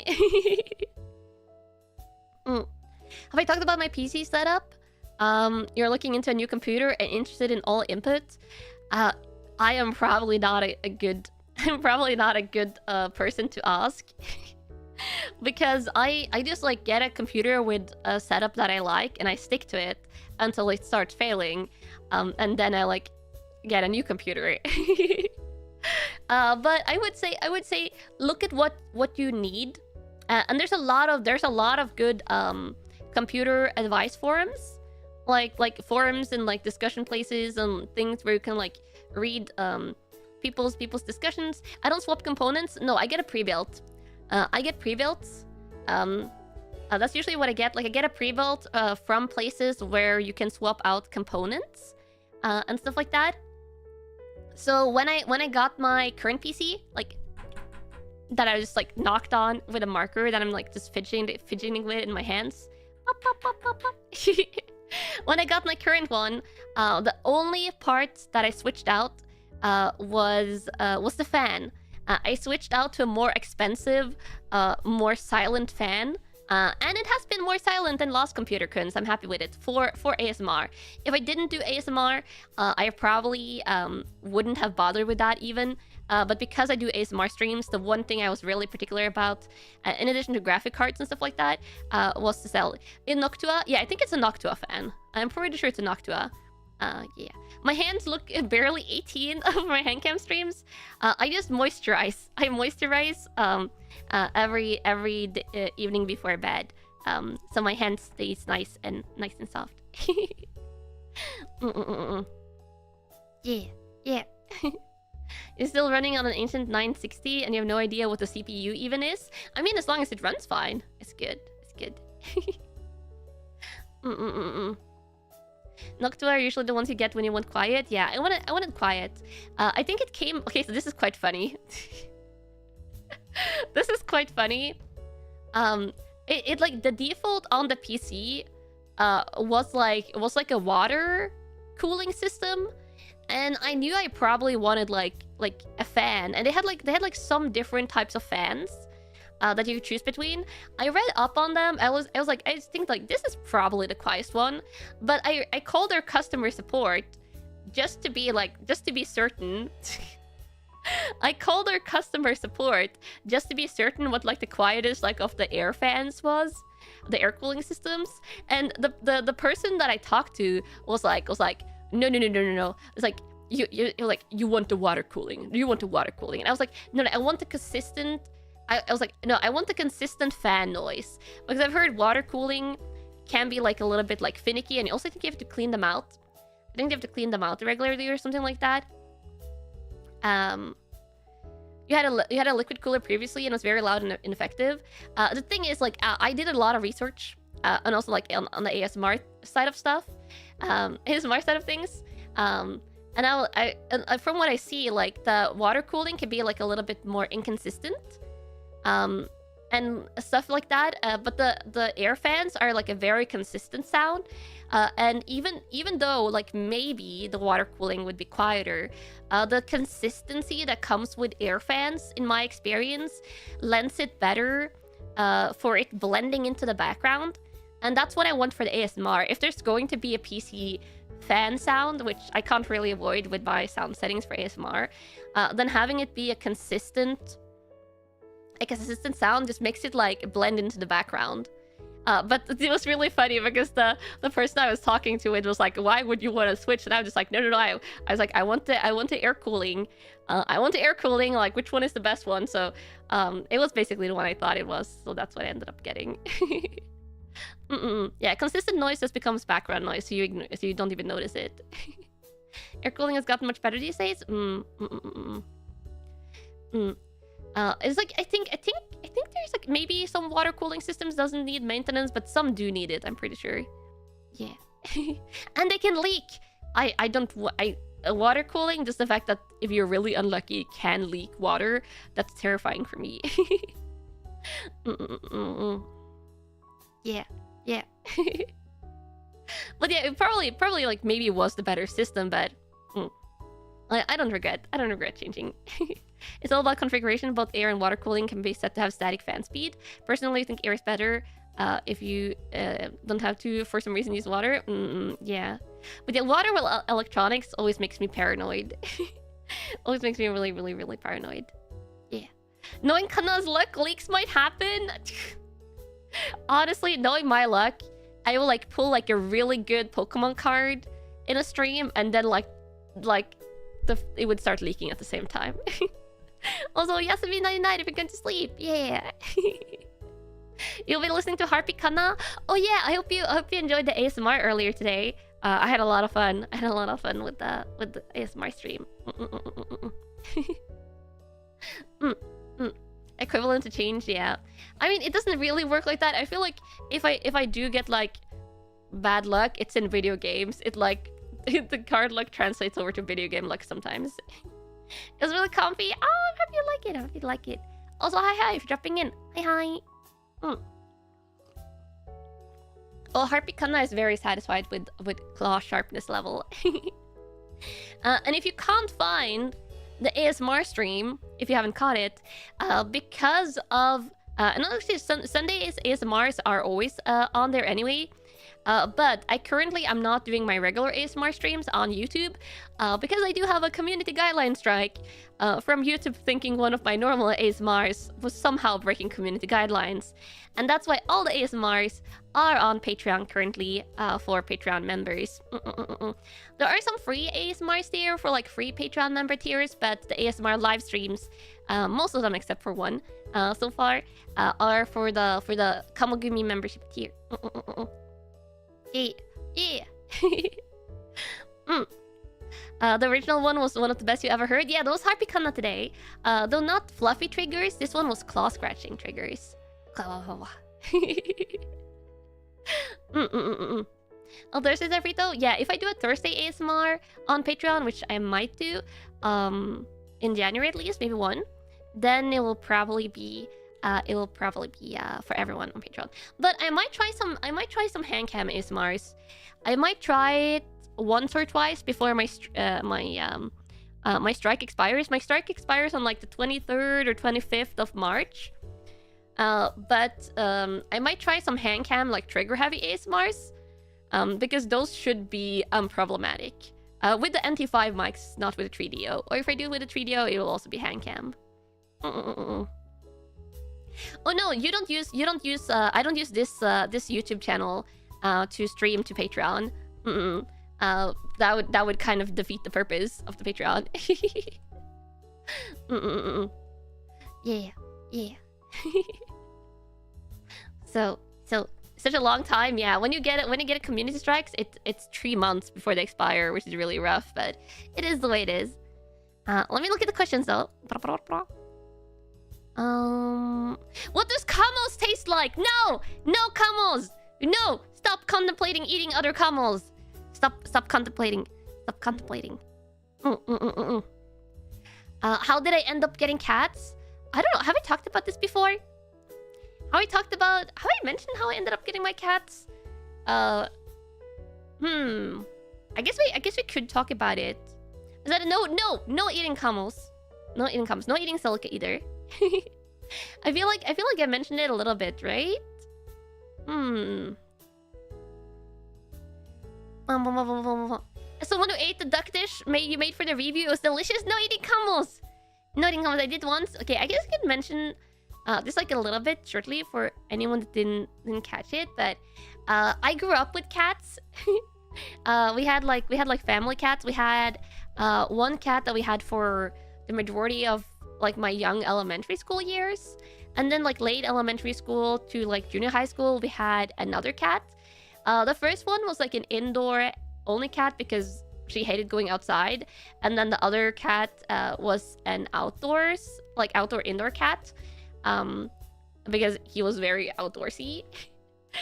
So I have always loved cats. I've always loved cats, and I've basically known my entire life that I would get cats. But I waited until I finished my education and got a work and got a job. I was like, I need to have like a stable job and an income so I can spoil whatever cats I get. And the second I had that, I started looking around for cats. Originally, I was going to get like cats or like kittens from a shelter. And the thing is, like, I wanted to have kittens because I wanted to get like a pair of siblings together so they would be bonded. And if you adopt an adult cat from a shelter, at least there's only like one shelter in the proximity of where I live. They basically never have like adult cats that are like siblings or peers. They only have like pairs or siblings if there's like a litter of kittens. I kept a track of their like available cats for half a year. And they had no kittens, only adults. And by that point, I gave up. I gave up because I was like, I want a cat like eventually. And also I heard from someone else that they were actually really, really picky about who they get for like their cats. Like I knew other people that like just young like single people with like a regular job and an income that got rejected trying to adopt like a shelter cat from the shelter in my area because I guess they wanted like a couple or a family to adopt it. And I was like people are getting rejected from adopting shelter cats, like just normal regular people with a regular income. That was insane to me. So what I ended up doing, yeah, bro. But I've heard more about like that, like the shelter in my area, like after that as well. So they're a little bit weird. So instead of doing that, and since there's literally no other shelter in like hours and hours and hours within where I live, I ended up looking for just like breeders, like cat breeds. And I settled on Norwegian forest cats because fluffy. As you can see, my cat's in the background here. Very fluffy, very cute. You got your cats from the street. You rescued one that turned out to be pregnant. Ah, that's a way to get cats as well. Yeah, so I went for Max Floof, and then I found the breeder that had Nao and Jin, which are back here to my right. I spent a lot of time looking because I wanted someone that had like an ethical, like nice setup and stuff like that. If you're first getting something from a breeder, and basically the breeder that had Nao and Jin was like lived like out in the country, and had like 3 huge like cat runs like built onto their house, and like very catified house, like very like good things I've heard about them and stuff. So I got Nao and Jin from there. And they also, the breeder is also pretty happy when you adopt a pair of siblings together. So because they have a buddy then. Yeah, Norwegian forest cats are usually pretty large. All of my cats are between 6 and 8 kilos, like between 12 and 16 pounds. But they're not overweight. A couple of them are a tiny bit like chunky, but not overweight. They had their yearly checkup not that long ago. And then like half a year plus later, I was looking at cats, and I saw the picture of Yuki, my white cat down in the corner here, at another breeder that also had like a really nice like reputable setup and stuff like that. And I was like, oh, I was meant to be. I was meant to be. So I got booked in to get Yuki, and then like when it was closer to like when the date of when Yuki could leave his mama, Tomo was also still not they were also still not taken. So I was like, Tomo, oh, he's so cute. And it's nicer to get a pair of siblings together. And also considering that Yuki turned out to be super high anxiety, I am kind of scared what would have happened if I hadn't ended up getting Tomo. Because Tomo is like my happy-go-lucky himbo that like loves everyone and everything. And Yuki is like my high-strung anxiety cat. So if I had gotten like only Yuki, my high-strung anxiety cat, and didn't have like Tomo to like be like his balancing sibling, I would have felt a little bit bad for Yuki. So yes, I got them together. Yeah, they're pretty polar opposites. They're only half brothers though. They're born 5 days apart. So they have the same dad, but they don't have the same mom. But they did grow up together. And all of my cats I got at around 15 weeks. I know that like you can usually get them from their mom at like 12 weeks. But I got everyone like at around the 15-week mark. So they got to spend extra amount of time with their mama. And then all of them, when I got them, were super cute. Tiny 2.5 kilo kittens. 5-pound kittens. They were so small. They weighed almost nothing. I can still remember, especially like after I had Nao and Jin, like they were like more grown up, and then I got Tuma and Yuki. Like the difference of lifting the tiny little 5-pound kitten versus the 10-pound plus cat was so weird. I was like, oh my god, they weigh nothing. Oh, they're so cute. So yeah, do you have any pictures? I probably have them somewhere, but I would have to dig them up. the baby pictures. But yeah, they were just little balls of floof. So yeah, that's how I ended up with my cats. I just always knew I wanted cats. Those are still pretty large as kittens. Yeah, some cats only get that big, but compared to what they are now, Kamo! They're big. Technicality! Mwah! Welcome back to the Kamo Squad! Okay, let me look at more questions.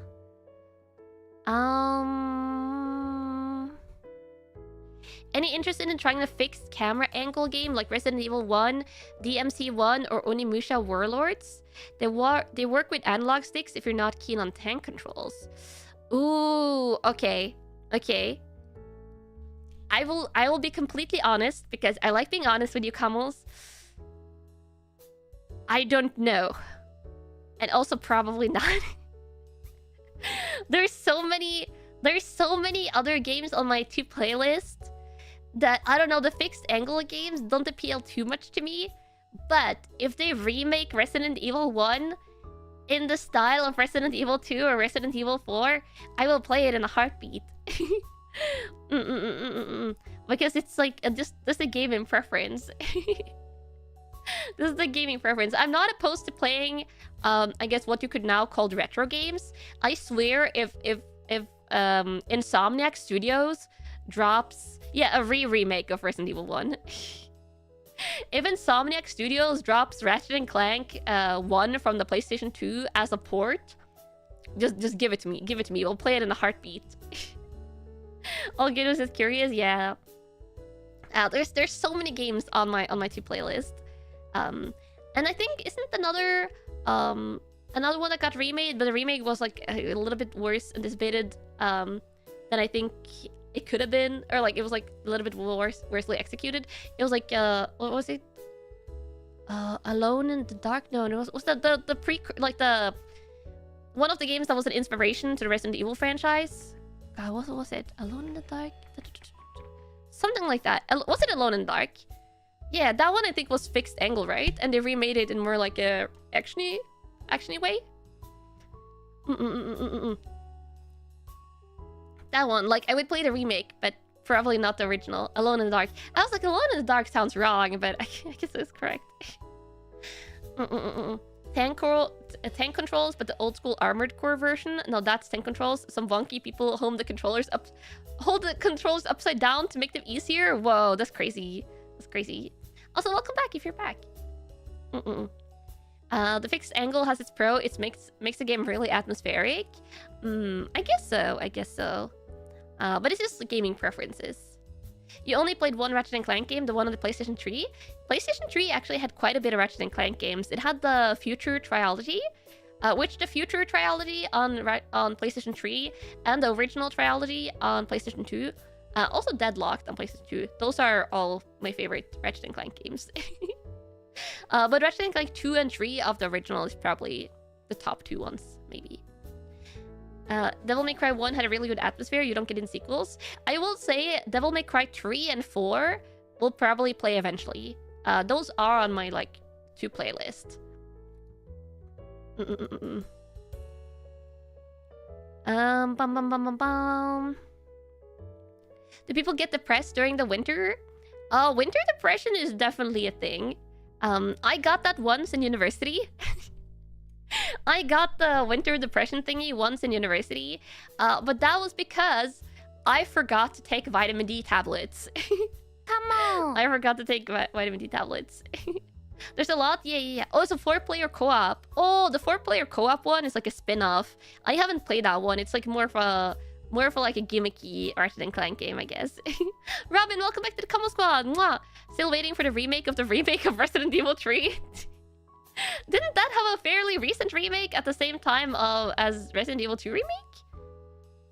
But yeah.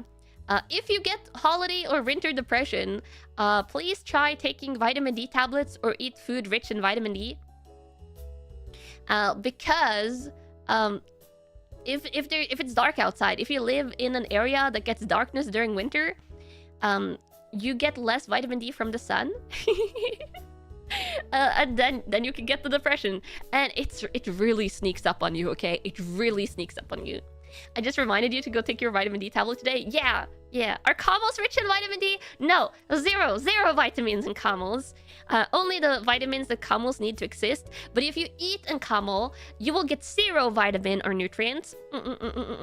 No nutrients, no vitamins. Yeah. You should go take your vitamin D. Yes, if you're taking vitamin D and you've forgotten it, go and take it, because it will sneak up on you. And it really did 1 year in university. I was like, why do I have so low energy? Why am I like so depressed? And then it like took some weeks, and I was like, oh, yeah, I was supposed to take vitamin D and stuff. And I think it's like a general recommendation in Norway during the winter that people take extra vitamin D. So it's just like if you live in a dark area, yeah, you need the food or the vitamins. No, camels are healthy, but you get no nutrients from eating camels. Oh, no, totally no nutrients. No vitamins, no calories. Sounds like guilt-free food. No eating camels. No eating camels.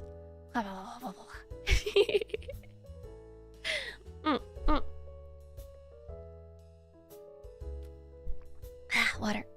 That reminds you ran out of your vitamin tablets that you need due to your allergies. Go get those. Go. I mean, maybe not right now because it's probably late where you are. I'm guessing. But tomorrow, go get your vitamins. Trying out taking vitamin D for the first time this year honestly feels like it has the opposite effect. Ooh, that's weird. You could always. I mean, if you ever have any weird health stuff, you should definitely contact or consult your healthcare provider. But yeah, vitamins you can also get through diet and food. You don't think any stores are open at 10:40 p.m., but you will tomorrow? Good. If you need vitamins due to your diet, then it's important. Which I actually do. Yeah, so I take some extra vitamins and stuff because of my allergies. Okay, let me look at my questions again. On a scale of 1 to 10, how excited am I for Monster Hunter Wilds? 100. Why Camel's cute? Because Camel's round, chunky, and fluffy. Blah blah blah. Where would I like to go on vacation if I could? Oh, Japan during fall or winter. Yeah. How's it going with Noah's tournament? I'm already with Levidraws. Ooh, yes. For those of you that don't know, Oyasumi night. Hope you get a good sleep. Am I calling you fat? No, I'm calling you cute and chunky. Yeah. Levidraws, yes. So not this weekend, which is now, but in a week, like next Sunday, I'm participating in a card fight Vanguard tournament hosted by Nova Alchemy. I'm going to be playing Levidraws, which is a bug dragon deck. I did 1 round of practice with my coach, but I'm a little bit worried because I still haven't gotten any of the cards that I ordered. All of them are in shipping. All of them are literally in shipping, and I'm just like, I really hope they will get here by next Sunday. So I can have... Yeah, still... I think it's the holiday shipping is this was not a good period to order cards. because I had to order the cards at like the 20th, or I think I ordered all of them at like the 20th of December, and all of them have like shipped between the 22nd and the 29th. So like the last thing that shipped like the week ago, and I think it's been like stuck in like holiday shipping. But I used like the Cardfight Vanguard online tool, and I did a practice round against my coach, and I think I know like approximately what my deck does now.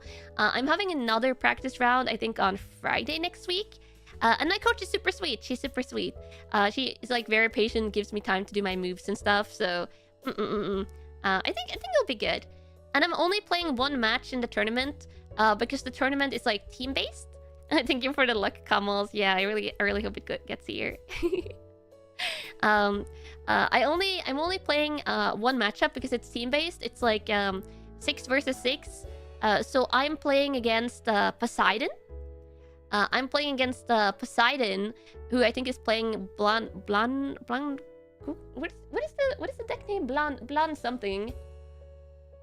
Which is when we're doing the practice next Friday. My coach will play the deck that Poseidon plays on.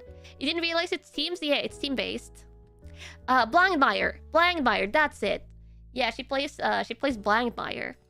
So my coach will play Blangmeyer against me on Friday, so I can like learn what my opponent's deck does. Did she hit me with a raised eyebrow? No, my coach is super nice. My coach is super nice, Kamals. Is that a good matchup? I think it's a fairly good matchup. I think my worst matchup in the tournament. Okay, so this is a little bit funny. My coach literally. Okay, I have a document here. Let me find it. I have a document. I actually have it open on my computer. It's called Kanna's little cheat sheet. So my coach, she's not like the coach for all the players in the tournament. There is like 6 different coaches, and there's one coach for like each faction. Because there's 6 factions in Cardfight. Yeah, it's very cute. It's very cute. So my coach is the coach for the Stokia faction. So she's coaching me, and she's coaching Leah on the opposing team. But I'm not going up against Leah. So she made like a cheat sheet for both of us, and this is like the really hardcore thing that she did.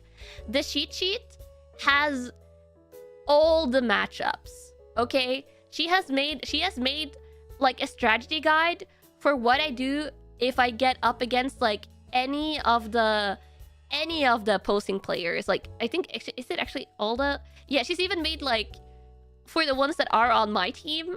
There's like a breakdown. There's like a strength weakness like thing. There's like a is this matchup hard for you? Does the dice roll matter? Explanation. There's like tactics guides and stuff like that.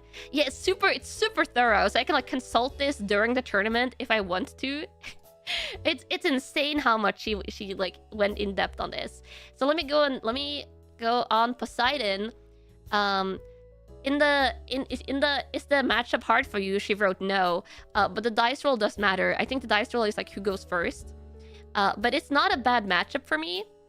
The ones that I'm really happy I'm not playing against, or the matchups that according to my coach would be hard.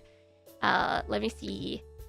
Miel is like on my team, so it wouldn't like really matter because I wouldn't play against Miel. But Miel's deck Alden would be hard for me apparently, and Leah's deck Zorga, that's the other Stokia deck, that would be hard for me. And then also Miwa's and Wisu's decks might be hard sometimes, and Nova's deck Raziel that Nova is playing, it would also be really hard for me. So actually I think I lucked out against coming up against Poseidon just for like pure deck matchups. But the thing is, and this my coach didn't realize until like a couple of days ago, when we had our like practice match, because she was like talking about like, oh, we can go through like matchups next time. And I was like, oh, I only need to like learn the one matchup like against Poseidon. Like, so if you can play Poseidon's deck, that would be nice. And she was like, oh, but like the other matchups. And I was like, I'm only playing one match. So I think like the last tournament that Nova did, that he hosted was like a bracket tournament because there were only 6 players, so like everyone could end up playing everyone. And Orange, my cute orange coach, hadn't realized that this was like a 6 versus 6, so we only get 1 matchup. So she only really needed to give me a strategy guide for Poseidon's Blankmire. And I guess she did the same for Leah as well. She gave like a complete strategy guide for everyone. So I have. It was kind of funny. She was like, ah. She was like, ah. She was like, now in the future, if you have to like battle against any of the other matchups, you have the guide. Yeah, so all the extra matchup knowledge that she did, and she spent so long. I think she spent like a lot of time on it, just very thorough. Yeah, it's really cute. Orange, I love Orange Coach. I love Coach Orange. Coach Orange is really sweet. Yeah, so yeah, she wanted me to be prepared for any scenario. But we'll be practicing Blankmire, like my opponent. So that's happening next Sunday. I'm looking forward to it. Can you tell Orange that the combos appreciate the hard work? I will. Yeah. But yeah, she's a super good coach. I think she explains things very well and things like that. And she told me I was doing well. She told me I was doing well. So yeah. Pawn coach for pawn deck, great synergy. The different ways of pawn.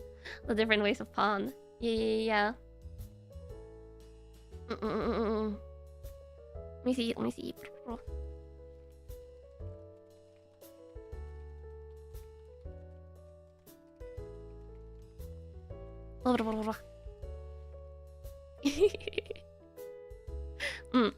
Okay, let me look at the questions. So that was am I cute? Oh, no, Kamal's cute. Let me see. I have to answer DM really quickly.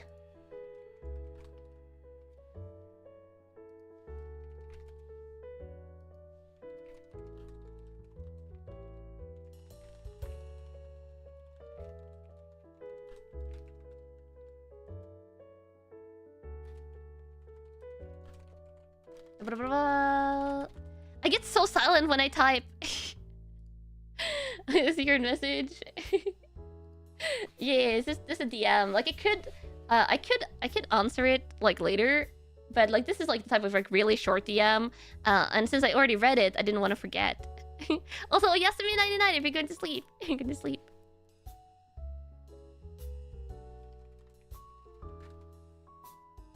Bum.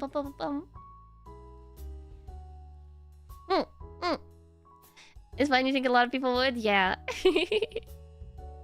You like silent times? But when I'm streaming, I don't like being silent.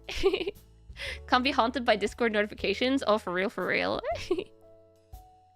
Okay, let me look at the questions.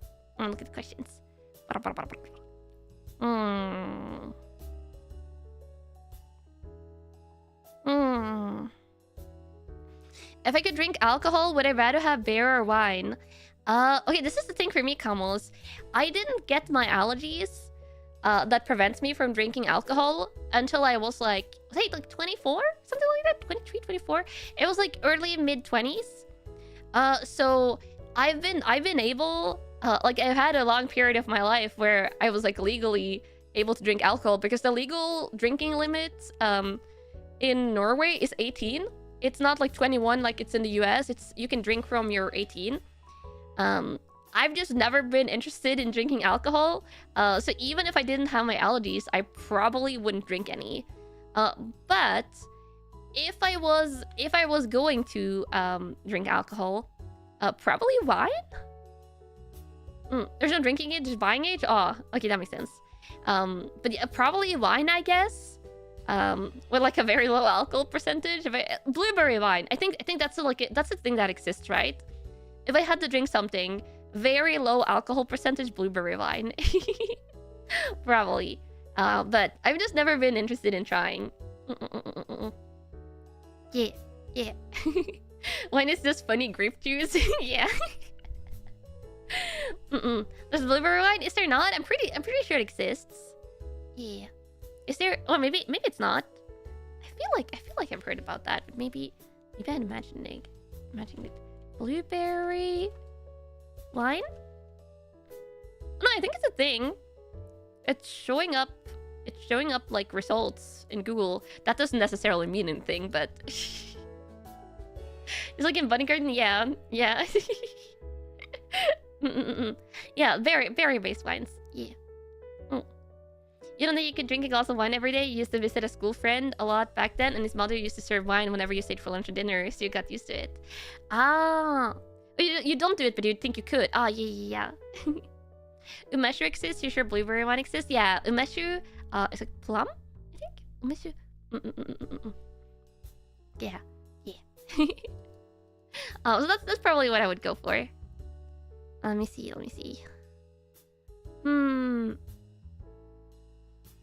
Have I ever heard of the Norwegian butter crisis? That's honestly one of the only things I knew about Norway before I found you. I think was that that's in like the last 10 years, right? I feel like that was like it's like very briefly a period where it was really hard to get butter in stores, but 2011, yeah, it didn't last that long, honestly. It didn't last that long, Kamos. So it's not really. There was a butter crisis. Yeah, I was like I had to think for a second. I think it was like a very brief thing that maybe like hit the international media. I feel like sometimes like the silliest things hit the international media. But yeah, it wasn't really that big of a thing. Great toilet paper crisis of 2020. Oh, I feel like the toilet paper hoarding during COVID was worse. Yeah. Butter crisis was in 2011, and literally the only reason you know it's American apparently remember it well for some reason. Yeah, I feel like most Norwegian have forgotten. It was very brief. Yeah, the toilet paper hoarding was probably way worse. Let me see. Okay, back to the questions. Have you played Digimon games? No, unless you count the TCG. I have played the Digimon TCG, and I bought a couple of Digimon TCG booster boxes that have shipped. So maybe this month in one of the Handcam streams or February, we can open a Digimon booster box. Digimon booster box. Very excited for that. Yeah. You personally had problems getting cat litter during COVID? Ooh, that's terrifying. The cats need the cat litter. Yeah, I'm really excited to open more exciting TCGs. Like we've been opening a lot of like Pokemon, of course. One Piece. We'll still open more Pokemon, and more One Piece. But we have Digimon cards I've ordered, and then I have the other order that I still haven't heard back from the website if they're splitting up my orders. So maybe we won't get it until August 2025. But also, the Gundam TCG releases in July. Ooh, yeah, I want to open that.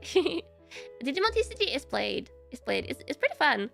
And I've actually heard that the One Piece TCG is like pretty well balanced and pretty fun. So I want to try learning that one. But yeah, we'll probably as long as I can get my hands on it, we'll probably get the Gundam TCG stuff as well when it drops. Gundam just announced a new tabletop game with Warhammer style models. Whoa, cool. Gundam is doing a lot of cool stuff. I like the mechs. Yeah. Gundam is going to have cool mecha and pilot art. Yeah, I was really excited when I saw they had pilot art as well. Yeah. One Piece TCG balanced. Not necessarily like balanced. It probably has like power creep with new sets and stuff, but like good in a way that like it's good to play as a TCG player. Gundam watch-along. When it comes to watch-alongs, I would rather do like movie watch-alongs because we can do that as a one-off streams or like a series of streams. But when it comes to anime watch-alongs, I tend to like binging animes. So I would probably really suffer. I might die if we do an anime watch-along because it's going to be like, okay, we do like 3 hours of anime watch-along on stream. And then I'm like, well, now I want to watch more, and the stream is finished, and it's... I'm not going to stream like 3 days in a row of anime watch along, but that's how I watch anime usually, is I watch it like 2-3 days in a row. I just binge it over like a week. So I don't know if animes would work for me as watch alongs. Anime movies could be up for grabs. Yeah. Do I have the second Gunpla build scheduled? I think I put it into my preliminary schedules for January. Let me see. I think I have it here. Oh, I think it's the week after next. Like, I might still switch some stuff around. But the week after next, on Thursday, that's when I have, like, so we'll have the week after next, we'll still have the regular Monday hand cam, but it'll also have, like, a Thursday hand cam, where we're back to building the curios. I think what I'm going to do this time, though, I don't know if you're going to hate me for this, Kamos, but I think I'm going to take, like, my opaque, like, tapes, and just, like, tape over the reflective circles, so I don't have to, like, play, like, dodge the reflective circle parts. Because that was really annoying me. Yeah, the bonus Thursday hand cam. Since I can't do, like, my regular ASMR on Thursdays, I want to, like, throw some more fun stuff in there. Yeah, I'll probably, like, use the opaque tape and just, like, put it on there. It's not, like, a super sticky tape, so I don't think it's going to do damage to circles. But, like, just, like, kind of like what we did with a camo, like, the duck crochet thing I was making with the eyes. We just tape it over. We just tape over the reflective circles. As long as I don't tape myself, if that tape goes on my skin, it's totally fine. It's not that sticky. For a second, you thought I was going to bring out the hammer. I mean, the hammer is always there as a backup, but I haven't needed it yet, so I don't think we'll need it. You forgot about those eyes? Yeah. Pelicamo, I guess, is on pause because I've been really into the blanket. Yeah. Wow. Don't do this to you. No, the hammer is always there. It's always in the apartment. The hammer exists, but I won't use it. Totally. Yeah. There's a crochet backlog too. There's a backlog for everything.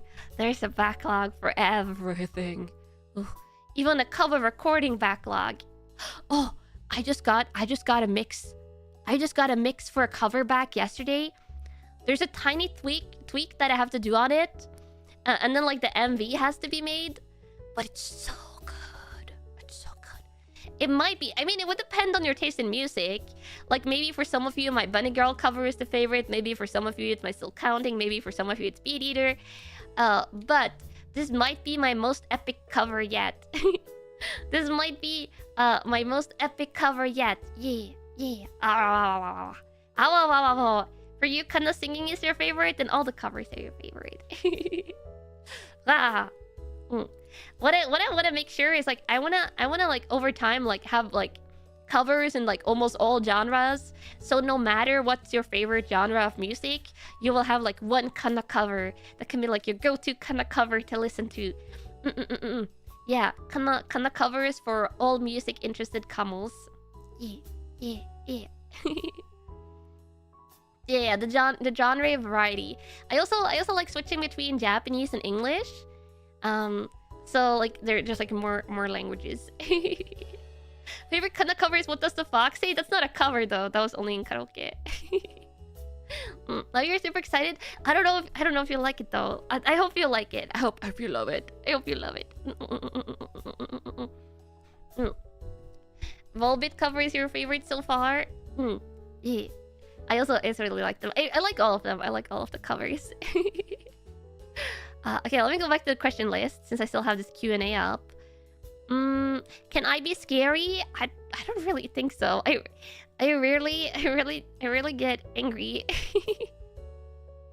I rarely get angry. Like, I super rarely and genuinely get angry. I'm usually like... Sometimes I feel like the opposites, like the way opposite side of emotional spectrum. Lately I've been listening to the Still Alive cover. Let's go! Yeah. I think like sometimes I can be like a little bit like sad or depressed. This happened to me a little bit, like the last couple of weeks. I've had some like some low energy days, but I don't often get like genuinely angry. It takes a lot. I feel like if someone was like bothering or like mean to one of my friends, I would be maybe like, it would be more likely for me to be genuinely angry than if someone was bothering or mean to me. Because like I know I can handle that. Not that anyone has been doing that, Kamos. Like just like on a theoretical side, I was like I know I can handle that. Or like I can like deal with that in like healthy ways, or like, you know, just ignore or like cut whatever is like treating you badly out of your life. But I feel like if someone was like bullying or like bothering one of my friends, I would get protective. Or if someone was bothering Kamos as well. Give you names? No one has been bothering me. Just like on a theoretical side. It's kind of on the same like on YouTube comments. If I get like a bad YouTube comment, I usually will just like, I will just be like, what is this? And I just delete it. It's like, if it's like something that like contains like curse words or something like that, you don't want it to like show up in the comments field for innocent Kamo eyes. So I just like laugh and delete. But if I ever were to see like a bad comment on like one of my gen mates' video or something like that, I feel like then maybe I'll get a little bit angry. You get annoyed, but rarely do you get mad. Yeah, I'm very much the same. I very rarely get mad. I'm very much like a glass half full type person. Yeah, and also some of the comments that get like, you might not even see them in the comment field because YouTube has like a held section where it will like hold comments that contain curse words. I will say the one type of comment that does get like held back by YouTube, that I like let through like YouTube's like auto detection system, is if Kamos use the word damn. Damn. If you use the word damn, Kamos, and you don't see your comment under a video, but then like a couple of days later you see that it's there, that's just because it gets like auto held by YouTube, and then I have to remember to check the auto hold system, and I let them through. So those I let go. Yeah, that's a swear word for YouTube. That's a swear word from YouTube. What does YouTube have against hydro dams? I don't know. Don't worry about it. Yeah, they get held by the filters. Yeah, and also worse curse words. Worse curse words also gets held. Yeah. So that's like, if you ever see like your comment not showing up, that might be it.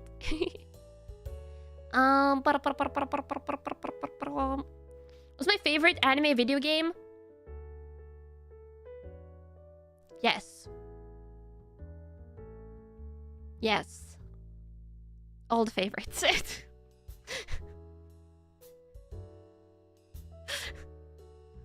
There's too many. I'm not even going to attempt it. Yeah. Could I try a game named Undertale? I've heard a lot of good things about Undertale, but it's not high up on my to playlist. It's not high up on my to playlist. Though I am unspoiled. Somehow still, I know I've seen some like pictures of it, but I am currently unspoiled on Undertale, so if I ever play it, it will be a blind playthrough.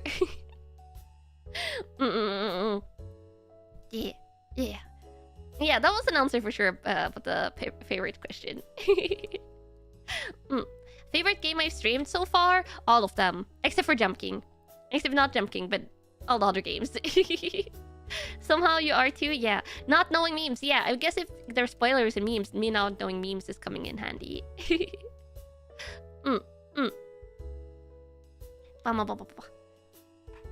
Okay, let's see.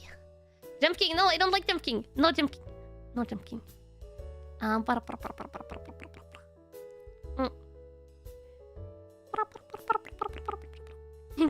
Still kinda cute things. Come on, kinda cute.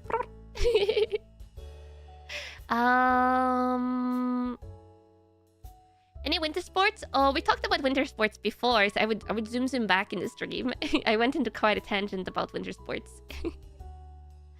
Sorry if you accidentally spammed the question. I don't see spam. If I see spam, I just skip over it in the question list. Anime conventions this year? Any plans? We'll see in the future. We'll see in the future. With the Elgato treble, am I planning to get a new one? I still hope for the best. I think of what I'll try to do for the PlayStation streams when you're gaming is that I'll try and do my PlayStation setup a little bit before streams, which I gotta stop being delayed for like 10 minutes to my streams all the time. Ugh! Oh god, the naps, the danger naps, the danger naps. I gotta stop it with danger naps too close to streams.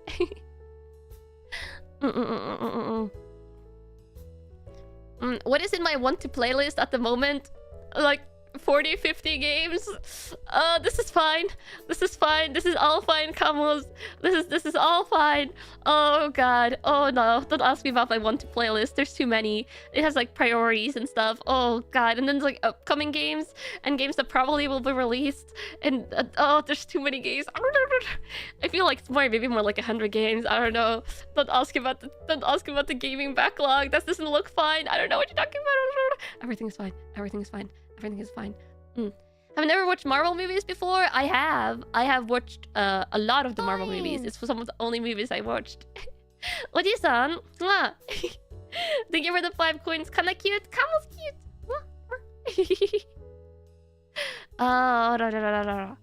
Can plushie Kanna be in more streams? Oh, probably. I should use my plushie model more, or like have her on screen as well. Yeah, let's see. How long did I sleep every day? I sleep like 6 hours at night usually, and then like I take 2-hour naps. So on average, I sleep like 8 hours if I take a nap as well. If I don't take a nap, then more like 6-7 hours. How am I this cute? Camels.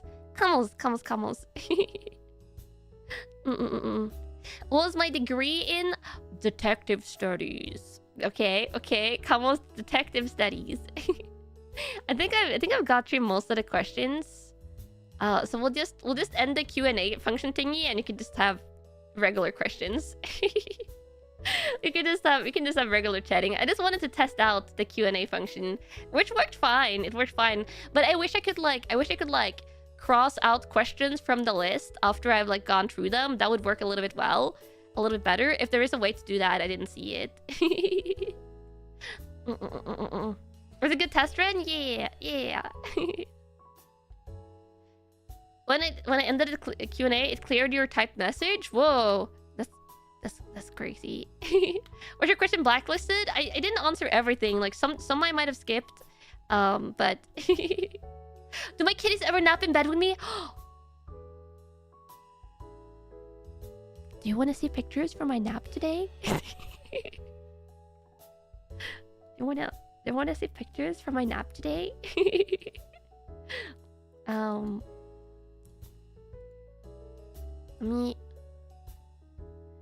need to check the pictures first. Give me a second. I was going to maybe show you pictures anyway. Because they're so cute. I was gonna trick them for, reflections and stuff.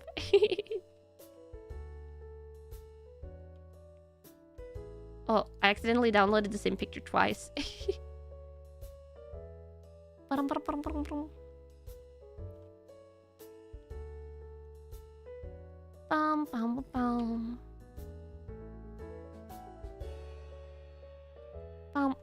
Oh my god, they're so cute. Let me just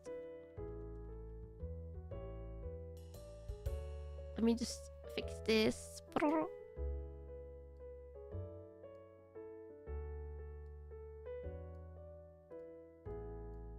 There we go. Okay, there we go. This should be good, Camus. This should be good. So, I took a nap earlier. Wait, did it not change out? Oh, it didn't change the picture. It didn't change the picture. So, I took a nap earlier because I can't resist naps, Camus. I can't resist naps. And 2 of the cats. Usually, it's only Yuki that will sleep in the foot of my bed. But 2 of my cats follow me into the bedroom. So this is like a low quality picture taken on my phone while it was like I took this like mid nap. I woke up mid nap and I took a picture. So these are like maybe blurry. I don't know. Yeah, look at them! Look at them! I was like sitting up in bed, and like Yuki was sleeping next to me, and then Nao was sleeping in the foot of the bed, and they were so cute.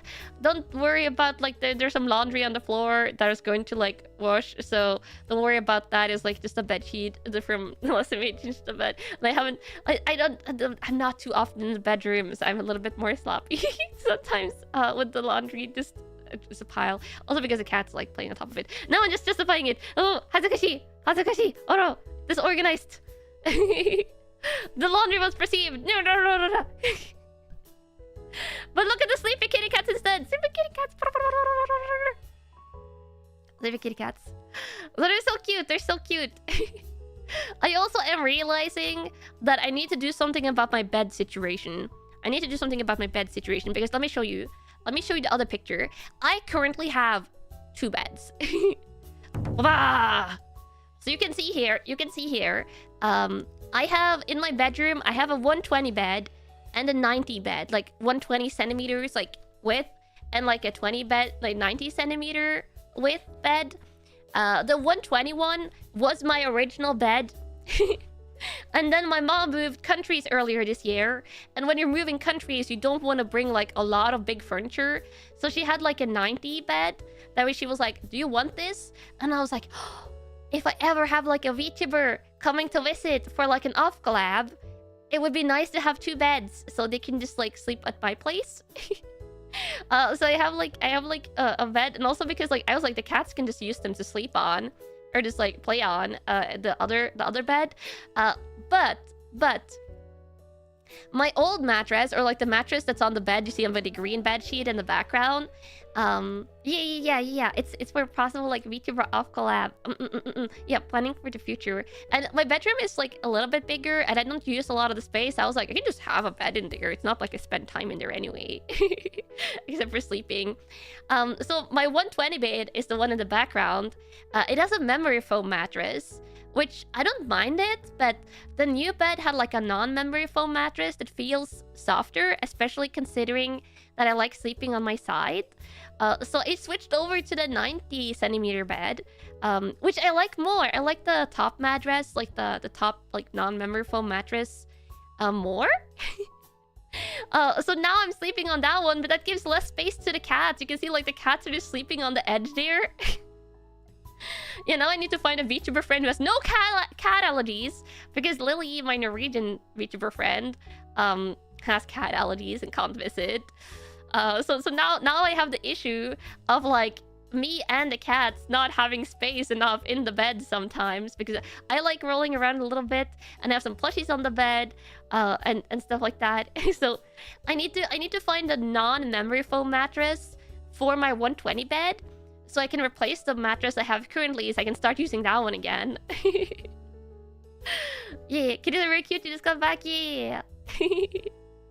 Oh, Poco, I will say, if I ever do an off collab with another VTuber, which I hope I can do eventually, Poco is definitely one of the most likely people that I might have over for an off collab, because she lives fairly close since she lives in Sweden. Yeah. If you roll around too much in bed, your cat bites your leg and wakes you up. Whoa, it built-in alarm clock. Could I put the beds next to each other? That would take a lot of space. I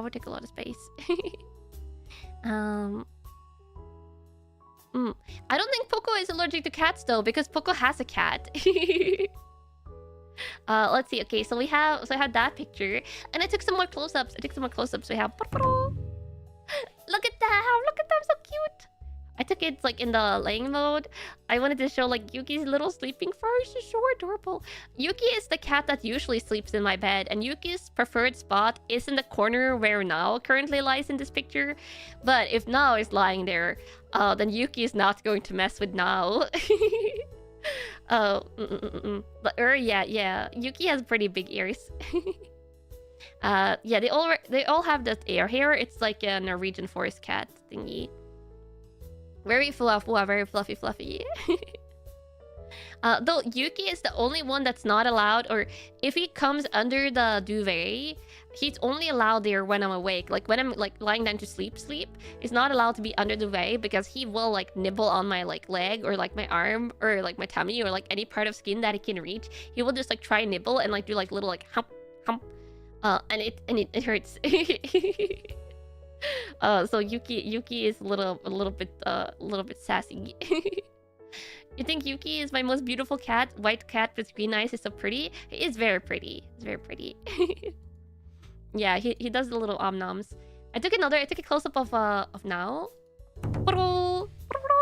Look at him! I'm sleeping, and he was sleeping partially under the duvet. Like I didn't do that on purpose. I think he kind of just rolled over there and then like it shifted when I was napping because these pictures I took like mid nap. So now I was like sleeping with like his bottom legs under the duvet. He was so cute. Oh, he's so cute. And then I took it even. Close up. Look at that. Look at his sleepy face. His sleepy face is so adorable. Look at him. It's so fluffy. So fluffy. So floof. Floof. Floof. Floof. Floof. Floof. Floof. And hands. And hands, yeah. We can see at it that's becoming like 11 a.m.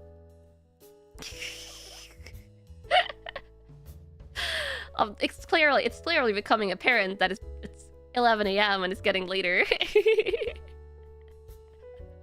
was worth making this stream for this moment, for only this moment. Now has a black whisker. Oh yeah, this happens. Now gets this sometimes. You can see. Okay, I'm zooming in now. I'm zooming in so you can see a little bit closer. Because he now has a black whisker. He also has like some of his eyebrow whiskers. You can see the whiskers that comes up from his eyebrow. He has more black whiskers there. So he has a couple of other whisker colors mixed in. Yeah, boop. His half open eyes from EP. Very floof. And then after I took these pictures, I went back asleep. And then like an hour later, I woke up from my nap. And there had been a change of cats. You didn't know cats could have black whiskers? Yeah, if you see Tomo has all black whiskers. All of Tomo's whiskers is black. Yeah. And there's been a rotation of cats after I woke up an hour later. So then it was then Yuki had taken his regular spot, you could say, like in the corner of the bed where Nao was before. This is where Yuki usually sleeps, and he is the only cat that like will usually always follow me and take a nap. He will be there more often than not. And then Tomo came to step on my stomach as I was waking up. Tomo usually doesn't sleep on my bed. He usually never sleeps on my bed, but he will come when the morning alarm, like when my phone alarm rings, he will come into the bedroom and come and step on my stomach for head pats, and then like lay down for head pats. So this was like after he had done the stepping on my stomach. And then he was laying down. How many cats do I have? I have four. I have 2 sets of brothers. If you look in my background here, you can see next to the window here to the right is my 2 cats, and then my other 2 cats next to the window to the left. Yeah. Cats stare intensely, say why hello. Yeah, they're like, is she getting up?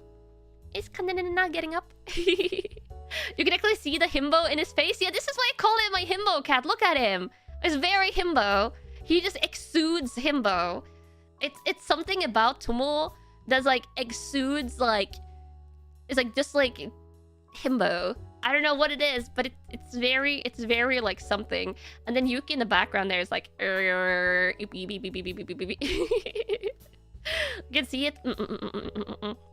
He's so cute though. He's so cute. He just got that himbo look, and he is very himbo. Yeah. And if you also look, it might be harder to tell, all his whiskers are black. All of them, because he's a blue cat. I guess technically they're blue. He is the type of cat that's like black in color, but if he's in sunlight, he will like shine gray. So that's classified as blue.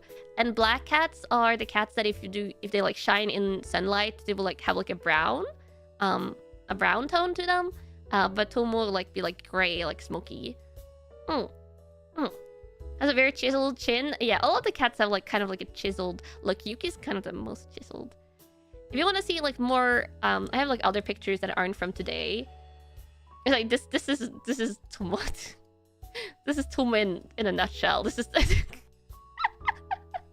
he's so himbo. He's so himbo. And here you can see like he shines like gray. It was very himbo. His face. His face. And then you have his brother Yuki. Let me see if I find a Yuki stretch picture. God, so floof, so strong in the floof. Yuki is one of my two cats that is takes the longest to brush just because of sheer level of floof.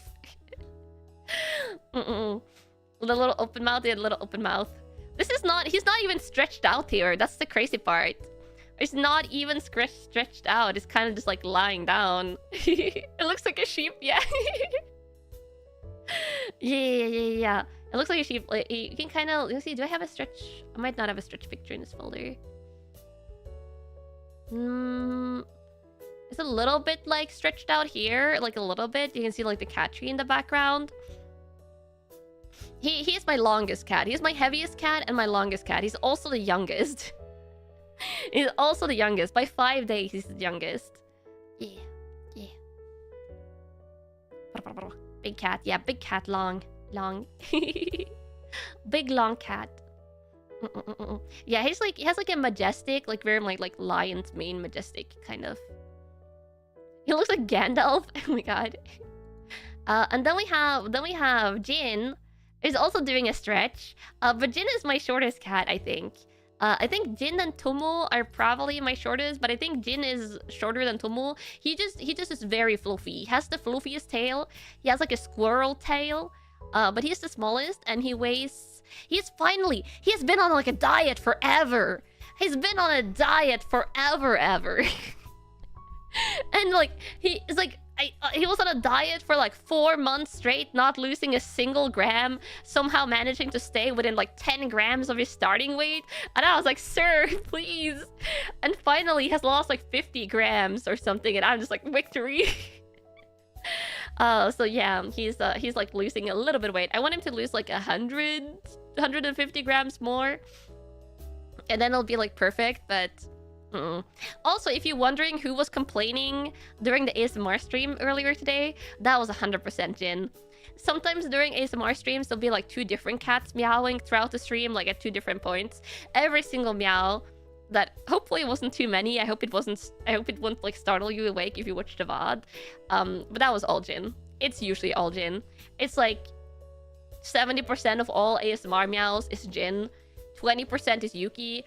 9% or like 9.9% is Now, and then 0.1% is Tomo. Jin is precious. Jin likes food. He really likes food. But he also oh my god, he's so cute. Look at him. Oh, he's so baby. Oh, the cats. Oh my god, they're so baby. Oh, they're so cute. Oh,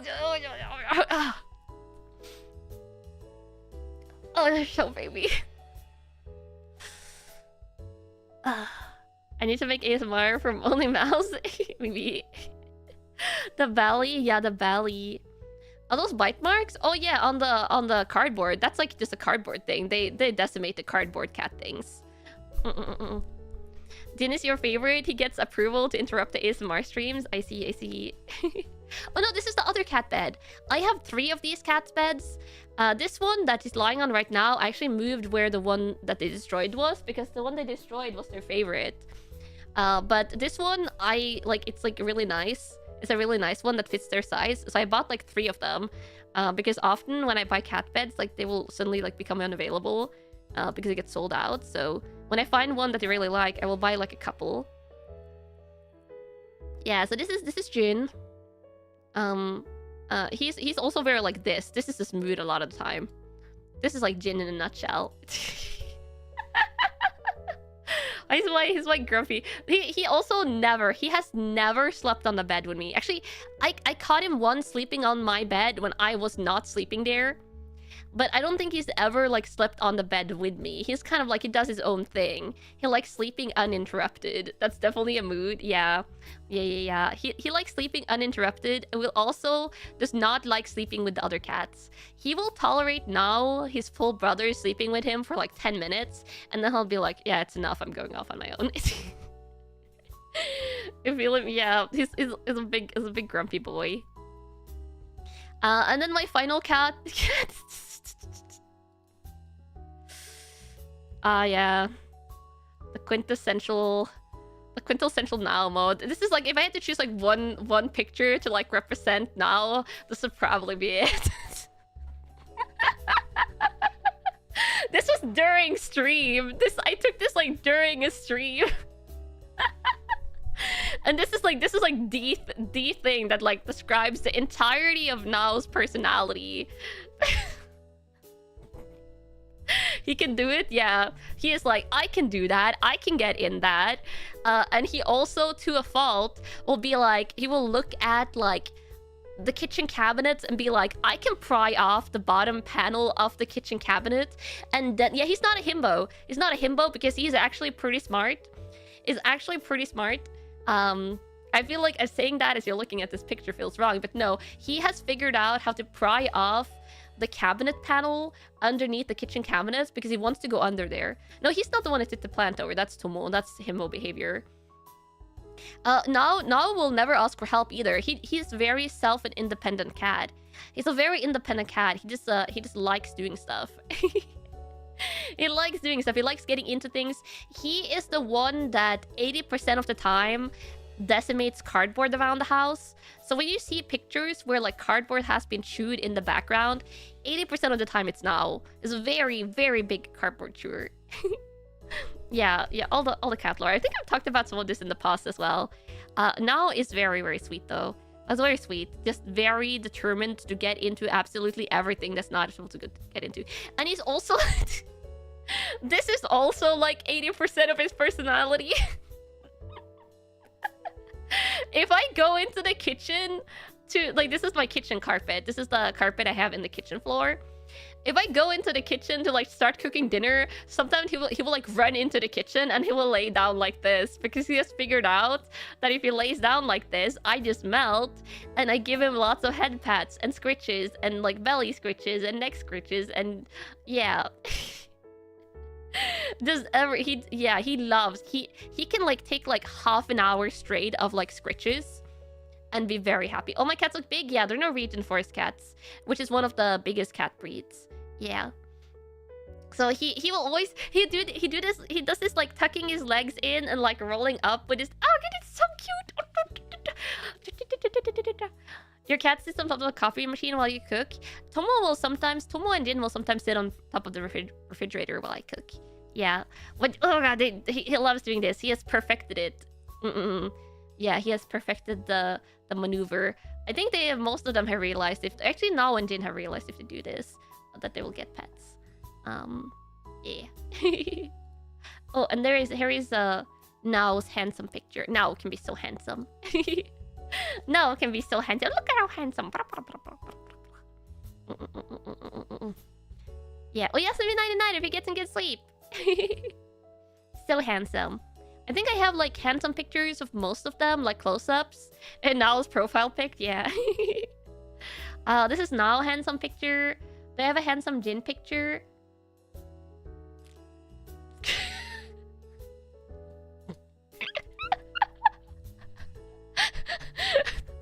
I feel like if Jin knew what I was showing it, I feel like he would protest.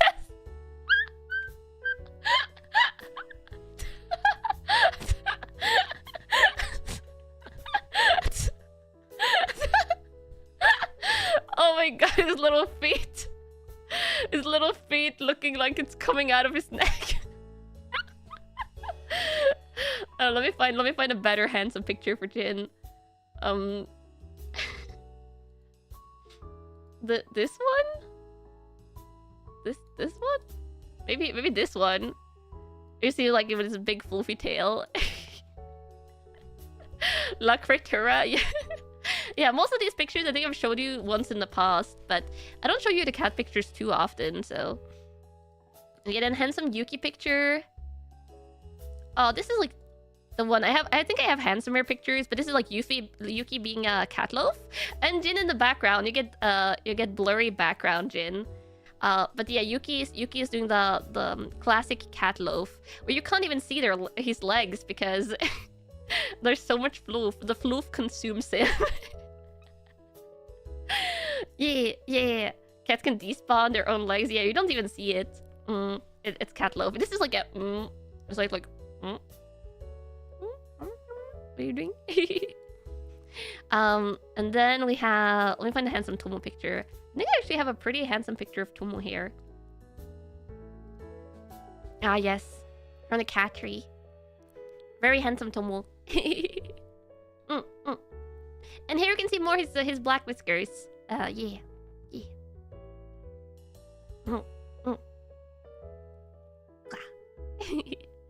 And then those are the cat pics. I'm not going to bombard you with cat pictures. Oh, I could show you the schedule for next week. I haven't shown you the entirety of it, but I'll be posting it after stream. Let me find it. Kore kana? This one? I'll just show you all of it in one go. Pretty eyes? Yeah. Also, hi for jumping in. Hi. There is that 1.5 hour stream on Friday that I did tell you about. So you know about that. But otherwise, this is the schedule. This is the schedule for the upcoming week. There will be the first 4 streams actually already have the waiting rooms up. But otherwise we're playing Indiana Jones on Saturday. And then we'll be playing Mario Party Jamboree on Poco's channel. Yeah. The something stream isn't a gaming stream, but it is my day off. My monthly day off that will have something that I committed to before deciding that I would take the Fridays off. So we'll be playing Mario Party Jamboree, which I'm looking forward to on Friday. I won't be streaming my PoE because Mario Party is the type of game where one PoE makes sense, but it'll be over at Poco's channel. And then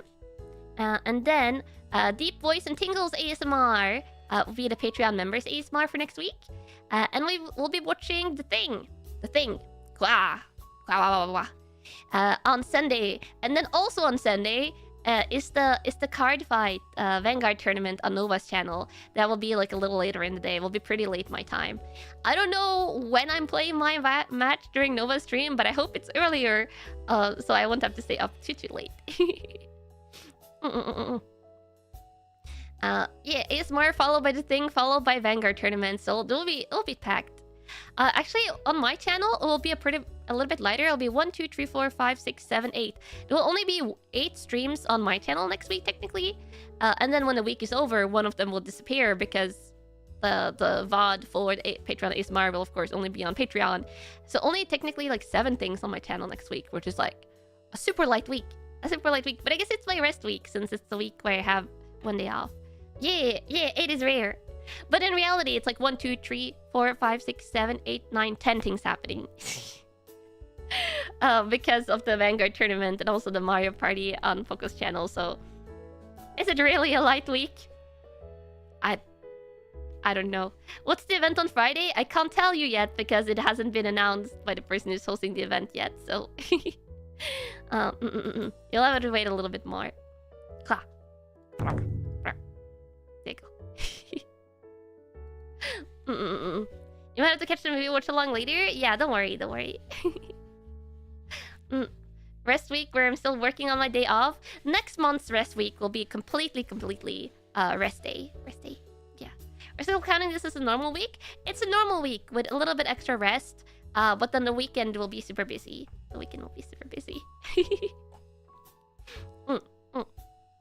It better be, yeah. Oh wait, did they off say December 23rd? It doesn't matter too much. It doesn't matter too much. You know what date it is. What's my preferred deep rock class? Oh, I like the. Is it the scout that I play? The one that has the grapple hook. The one that has the grapple hook. That's my favorite class. That's the only one I really played so far, except for playing the gunner in the tutorial.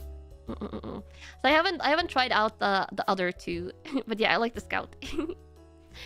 For the maneuverability, and also the light. I like being able to do the light ability. Hum. I don't know who the others will be playing. I don't know if Weisu, Daya, or Chio, any of my denmates have played it before.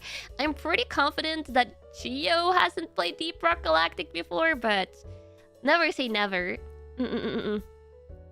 Scout is pretty fun. You got a bit addicted to Deep Rock Galactic recently. Nice. Rock and Stone. I was the one, of course, that's getting all my genmates to play it. I have been a little bit addicted myself. I haven't really played it off stream since last time, but I'm just like, Rock and Stone with genmates. Yeah, dragging everyone to the mines. Oh, is it two of my cats? Now he's like sleeping on the kitchen floor. Jin is in the middle of the living room floor just looking at me. Being very cute. But yeah, I'm excited. So I can't wait for next week. I think it's going to be a lot of fun. Humma. And I kind of haven't wanted to say this just in case I jinx it and it becomes bad again. But I think my shoulder is all good. It was kind of the same thing as happened last time, where it kind of just overworked my shoulder with too much crocheting. So I haven't crocheted since it became bad, but now I want to continue crocheting on the camel scarves. So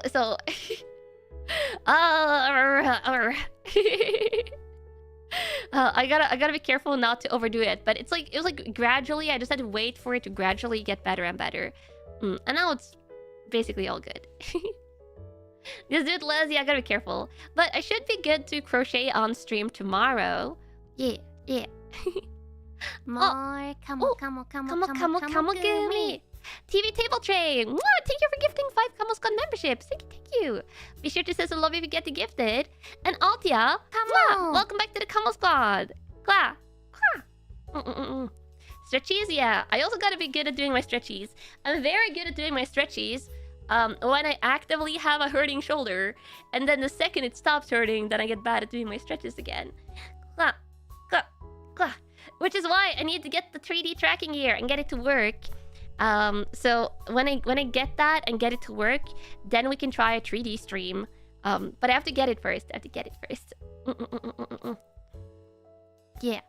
And I probably should look into getting a wireless headset of some kind, so I can actually listen to audio, because I have a mic, but I don't have a wireless lapel mic. I have a lapel mic, but it's not wireless. I have to maybe get some more stuff for my audio setup as well, so I can have wireless audio, because now I'm finding out that me having a wired headset has some drawbacks. So much stuff to get for 3D, but I haven't gotten the Stretch Sense gloves yet. I'm holding off a little bit, but oh, I'm probably getting the MetaQuest 3 for VR. But I don't know if I'll do probably won't do a VR chat stream for my first 3D. You can do 3D streams where you don't have to use a VR headset, but you need the body tracking and stuff. Get wireless, everything except keyboard. The ironic part is that my keyboard and my computer mouse is wireless. Oh, gotta go. Have a nice day. Yeah.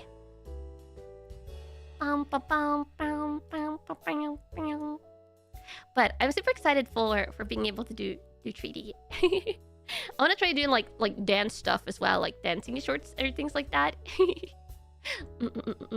This fun 3D shenanigans. Clap. Excited. Yes, very excited.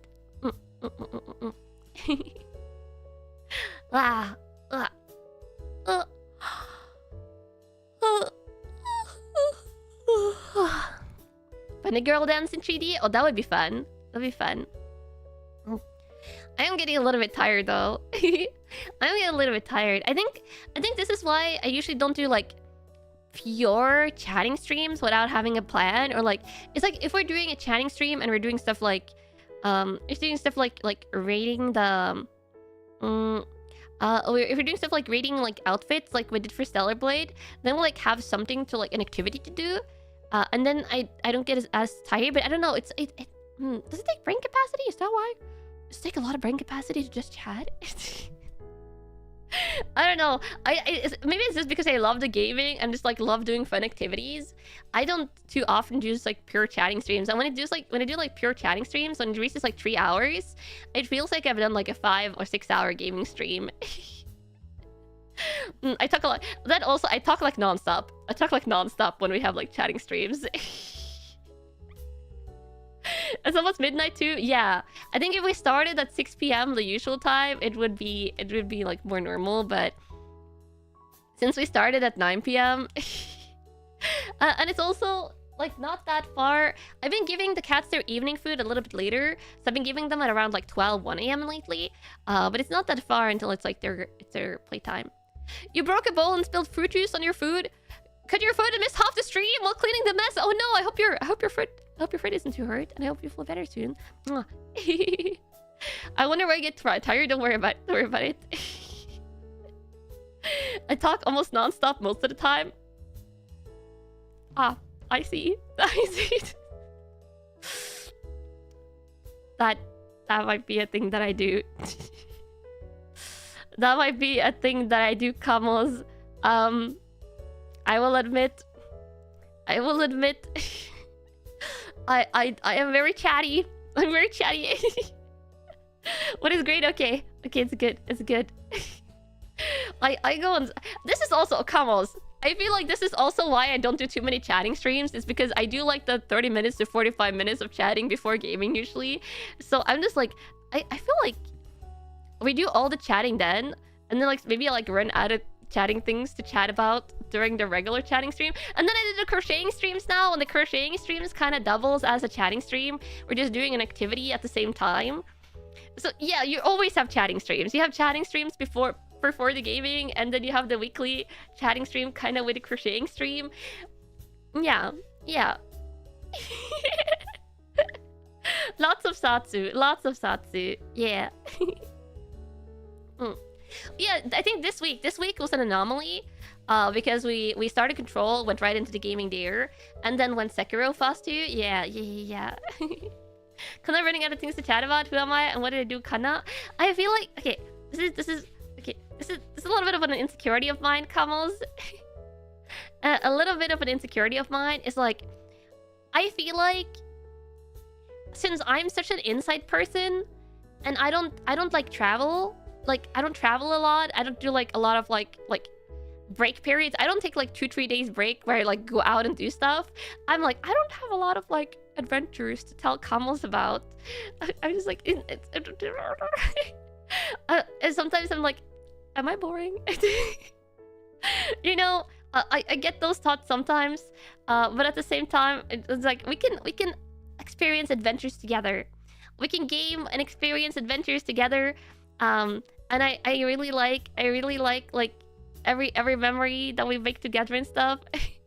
That's an insecurity of yours for small talk too. I proved that it shouldn't be. Aw. And I think that's why maybe I like getting into like a lot of hobbies, and also that's why I like looking at gaming news.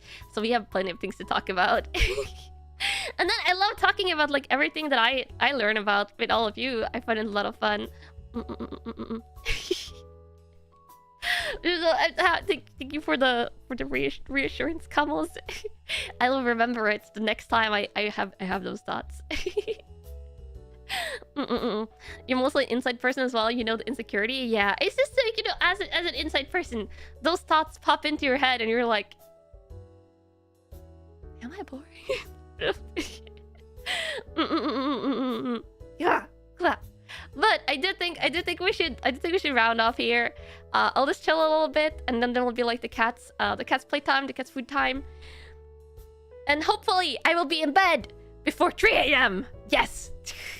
Oh, before 3 a.m. That's my goal today. You're new here. I gotta say, I'm yapping, so comfy to listen to. That means a lot. That means a lot. Yeah, newcomers. You can only literally talk about your job and your hobbies because you don't do anything else. Hobbies are so fun. I love hearing people talk about their hobbies. In bed before 3 a.m. Yes. Before 3 a.m. PST. No, 3 a.m. CET. You'll be waiting with raised eyebrows if I aren't. Oh no. I'll do my best. I'll do my best. Yeah. The good night message has better come at like 2:30. Because after I do my good night message, I do my good night message before I log off my PC.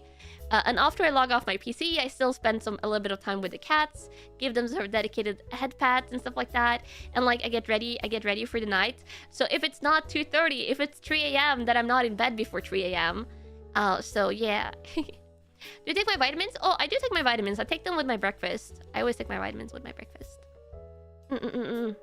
There's only half an hour? Yeah. I don't use like over half an hour to get ready for bed after I turn off my computer. Oh no, I never do my good night messages on my phone. I very rarely tweet from my phone. I usually tweet from my PC. Yeah. You're late, you fell asleep. Oh no. We're rounding off now. But it's fine. You're here to say hi. And let me find out who we're rating. Let me find out who we're rating.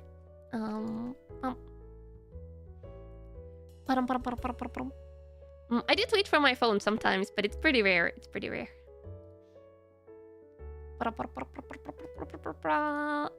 It's live right now. The good thing about doing a little bit of a later stream like this is that we could rate people that we usually can't because of stream times. Don't leave you. No, that comes. Oh, not a lot of people are live right now. This is kind of... Is it a slow Sunday today? I feel like usually when I stream and like end at this time, like a ridiculous amount of people are live. But I guess it's a slow Sunday.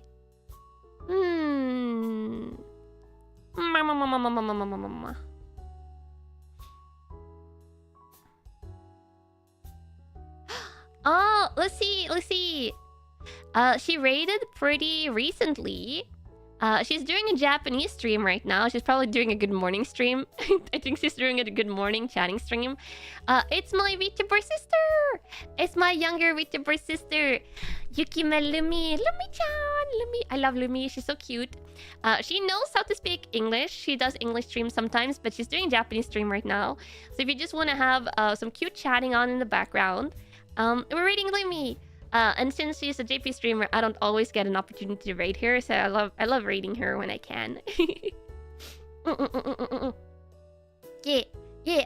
So, Otsukana nakamos! I will see you tomorrow for hand cam and crocheting! The comfy cards and crafting streams, yeah. We'll be opening Pokemon tomorrow. Probably Paldea Evolved, I think. I have 2 booster boxes of it, but... I think we'll open 1 booster box. 1 booster box of Paldea Evolved. And then we'll do crocheting. So I will see you tomorrow. Otsukana na! Otsukana na! I love you so much, Kamos! I love you so much.